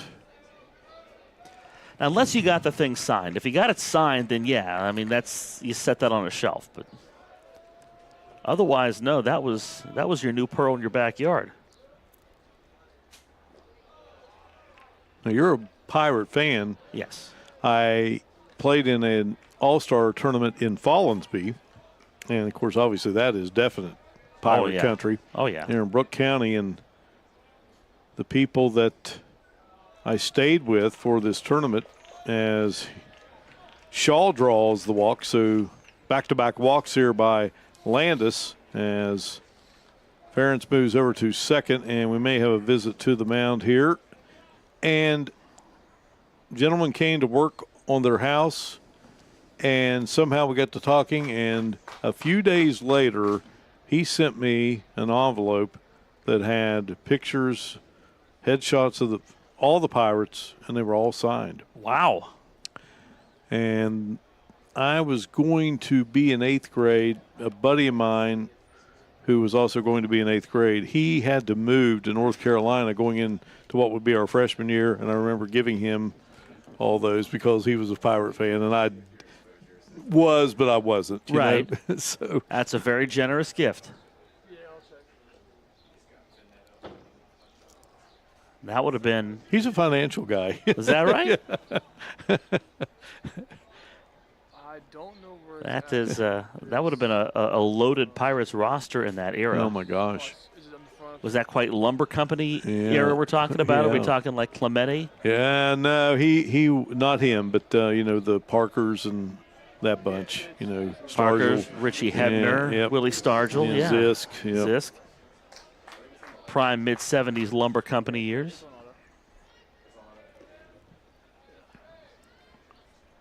So stepping in will be Chris Alvarez, grounded out to short. Landed at first thanks to catcher interference, and then had a 2-run shot in the 5th. Hit into a fielder's choice in the 7th, was stranded at 3rd. And this one is roped foul, hits the screen. One thing they have done here at this ballpark through the years, Eric, they have put the screen all the way down. Much needed, because those balls come screaming off these bats. I'm glad they have done that at a lot of these parks now. You see it in the major leagues, but people aren't paying more attention to things nowadays. 1 ball and 2 strikes. I'm all for safety, and I don't want to see somebody get hurt at a ball game. So if you can avoid that line drive going where it shouldn't, big fan of that.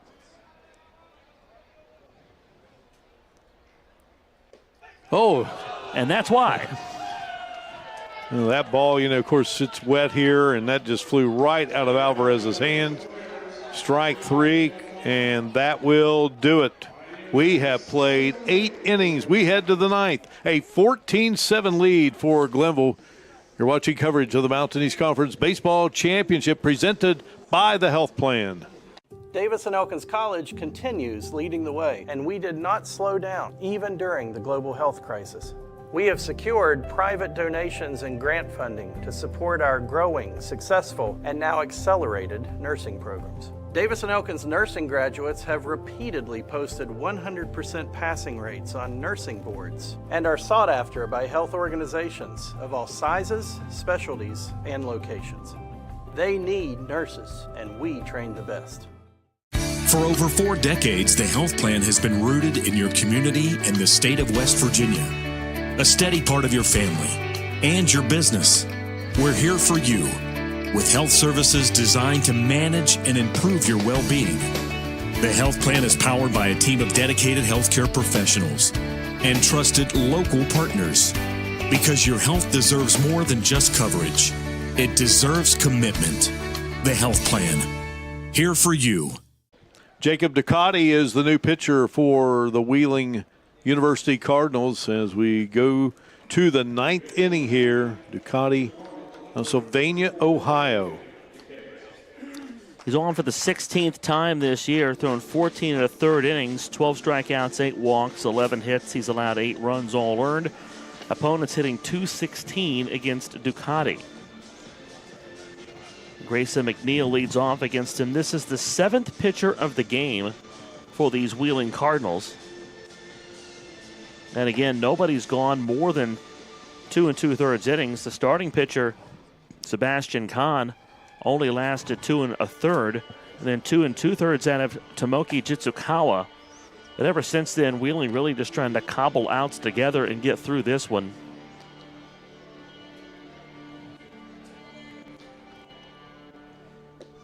You're seeing a lot of different arm angles. You're seeing guys going from both sides, a mix of lefties and righties. Just trying to throw something different at a Glenville State team that is hitting the ball on the screws today. Really, it's been guys up and down the batting order that have done it. The bigger blows for Glenville State. 2-run triple from Jacob Meadows back in the 3rd. A bases clearing double from Adam Bright in the 6th. It's been a lot of singles. Glenville State's received 7 walks today, and they've had 2 batters hit.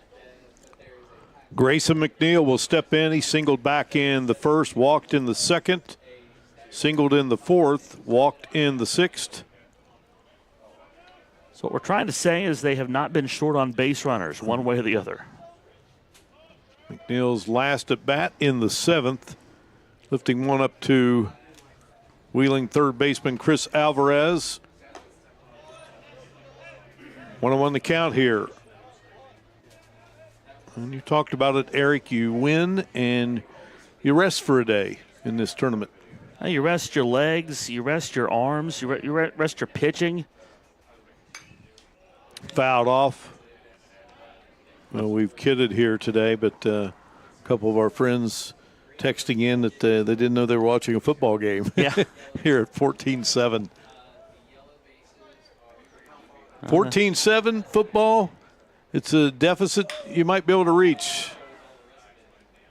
Baseball may be tough, and hustling down to first there was McNeil, but able to put the tag on before he can get there with Schultz, one away.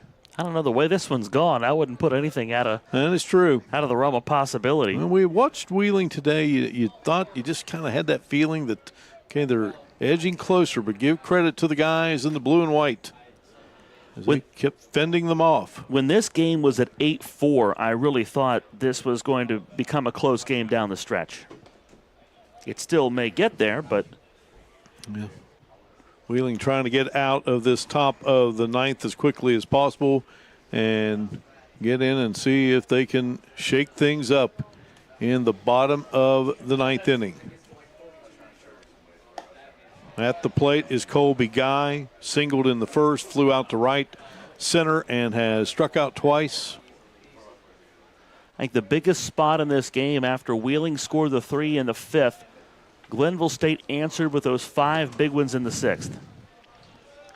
That flipped the script here from an 8-4 ball game to a 13-4 ball game, and it hasn't been any closer than 7 since.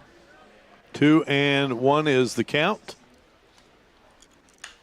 This one hammered foul, 2-2 now.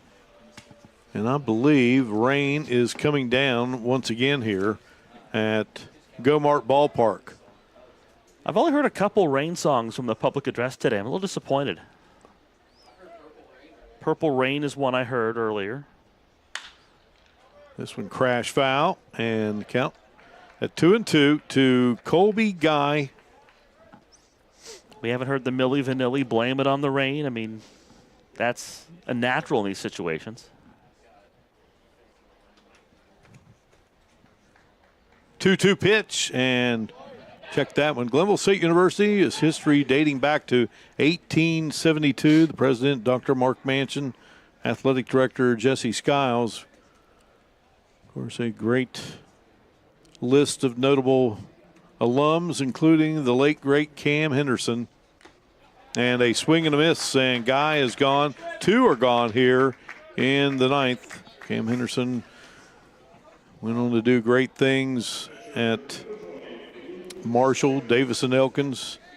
Wheeling, founded in 1954. Diana Vargo, the president. Carrie Hanna is the AD. And among the notable alums, another great basketball coach, John Beeline. Ooh. When it was Wheeling College. So Luke Swigert steps in. Swigert reached on an error his first time up in the first inning. Glenville had 9 batters in that opening inning. Coach Beeline, one of my favorites. Oh, he was tremendous. What a class guy. So Swigert hit by a pitch in the third, scored, struck out in the fourth. RBI single, and would later score in the sixth, and he flew out to center field in the seventh. 1 ball, 1 strike. They said when John Beeline was a student there at Wheeling College at that time, he would coach intramurals, and when he showed up, you knew he was all business. He showed up in a suit. And I think when I was a student at WVU, I came down to Charleston with the Mountaineer Maniacs for a Capital Classic. In the Beeline era, they won, and Beeline got on the student bus after the game and said, "Hey, thank you for coming. Y'all go to class in the morning. Take care." 2-2 pitch to Swigert. But when you're a college student who isn't an athlete, you feel like you're getting coached a little bit. Nothing was cooler. You guys get to class, show up, do the right thing. All about accountability. Love that guy. 3-2 pitch, and that will be ball 4. Swigert on board. That would have been the first time Wheeling had retired the side in order had they managed to get Swigert. Ducati up in the count, let him off the hook. I think one of the most impressive things about John Beeline, other than he was fantastic at knowing how to win games, is the fact he was never an assistant. He was a head coach at every single stop of his career. I did not know that, but you're right. That's rare.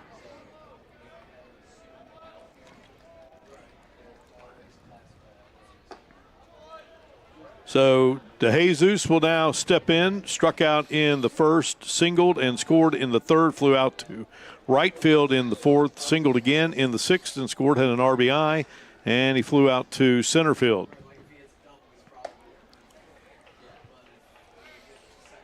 So Glenville had 9 in that first inning. They had 8 in that 5-run sixth. Wheeling in the seventh had all 9 come to the plate. 2 balls, 1 strike here to DeJesus out of Brandon, Florida, a senior. 2-1 delivery, fouled off. We've only had 1 1-2-3 inning in this game, and that's when Gora struck out the side in the sixth for Wheeling, or for Glenville State. So that Wheeling half of the sixth inning, the only half inning, the side was retired in order.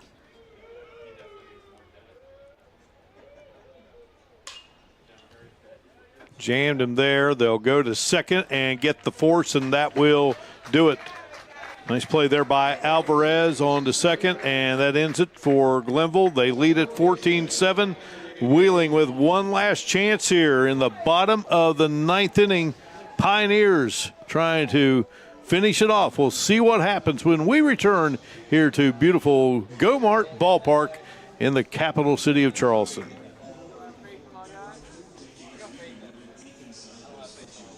Davis and Elkins College continues leading the way, and we did not slow down, even during the global health crisis.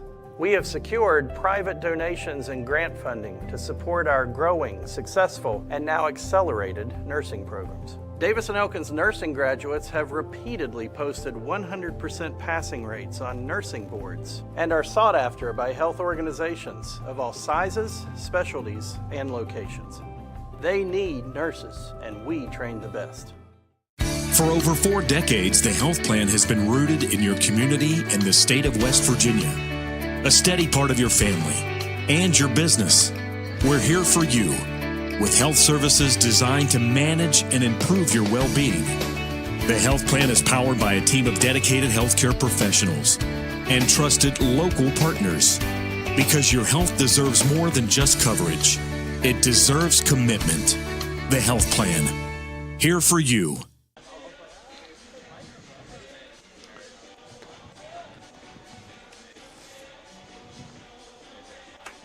Glenville trying to finish it off here in the bottom of the 9th inning. A 7-run lead for the Pioneers. Trying to take this one wire to wire against the regular season champion Wheeling Cardinals. Crazier things have happened, Eric Little. Not a safe situation for Landis, and you might look at this and say it's a 7-run ball game, but you finish the last 3 innings, you get the save, but he came on with an out in the 7th, and he has slammed the door shut. Nicholas Schultz will step to the plate here to begin things for the Cardinals. Flew out to right, flew out to center, grounded to third, walked in the 7th. We talked about this earlier. Landis, the second guy on this Glenville State staff. This is only his second relief appearance of the year, so Glenville State seizing the opportunity here, trying to do so. 1-1, and that hit the mound, and that will race its way into center field. So the Cardinals off to a good start here in the bottom of the 9th. When you're the 1 seed at this point, the pressure's on you, and Glenville State trying to seize this chance to send the 1 seed in this North Division to the loser's bracket. Well, you go 1 pitch at a time. Yeah. 1 batter at a time, and the first one is aboard. Certainly a tentative tournament play.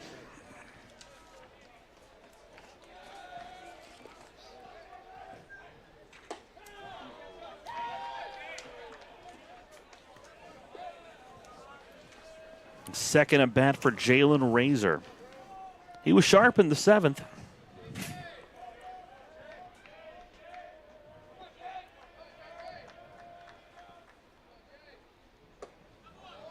Oh, and to the count to Razor.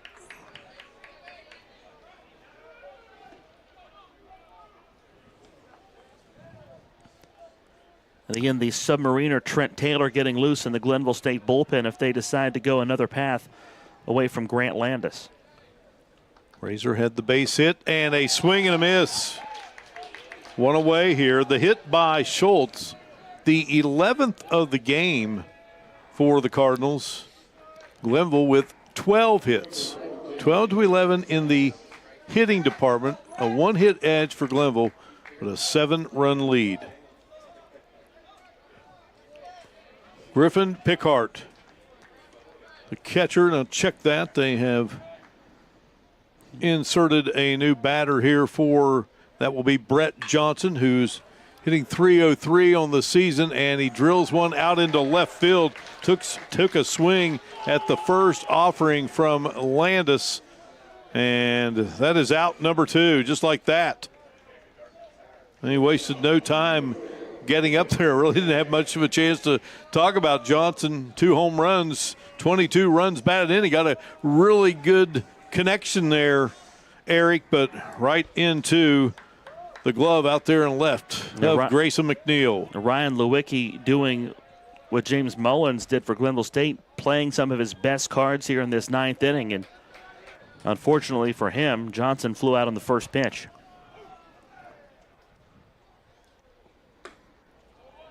So that brings up Player of the Year, Edward Mateo. He led off the bottom of the first with a single for Wheeling. Lifted one to second. Grounded out to first. Hammers this one foul. He struck out the last 2 times he's been up. He went down swinging in the 6th and caught looking in the 7th. 2 are gone here.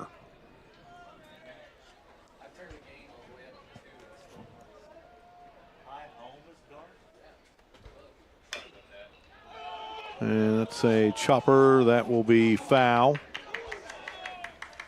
If Glenville State can finish this off, wouldn't this flip this tournament a bit? Wheeling sending Wheeling to the losers bracket. I think when you send the top 6 teams, the top 3 out of each division, there's not as much separation between the top and the bottom in each division. So you come up with 6 quality teams to duke it out. Landis the 1-2, and this one lifted up. Coming over, making the grab. Carlos De Jesus. Glenville takes this one wire to wire as they win it by a final of 14-7. And the Pioneers move on to play on Friday, and Wheeling, well, now they will must fight its way out of the elimination bracket. Yeah, 4 big runs in the first inning for Glenville State, and again, Wheeling cut that lead, or their deficit, down to 8-4 with a 3 spot in the 5th inning, but when the Pios punched back with 5 big ones in the 6th inning, they never trailed this game or never trailed by less than 7 at that point, less than 6 rather. Great job by our crew: Brian Shepard, Nick Eskins, Andrew Boland, Chase Bowman, Zane Townsend, Corey Boggs. Our executive producer of Video Productions is Butch Mounts Video Productions, in conjunction with the Mountain East Conference, producing today's game. Glenville now 28-21, and Wheeling is 36-17. So it will be Wheeling back in action tomorrow evening at 7 o'clock. And they'll take on the team that falls in the next game, which is Concord and Point Park. Meanwhile, Glenville moves on and will play at noon on Friday. Eric, some final thoughts on this one, my man?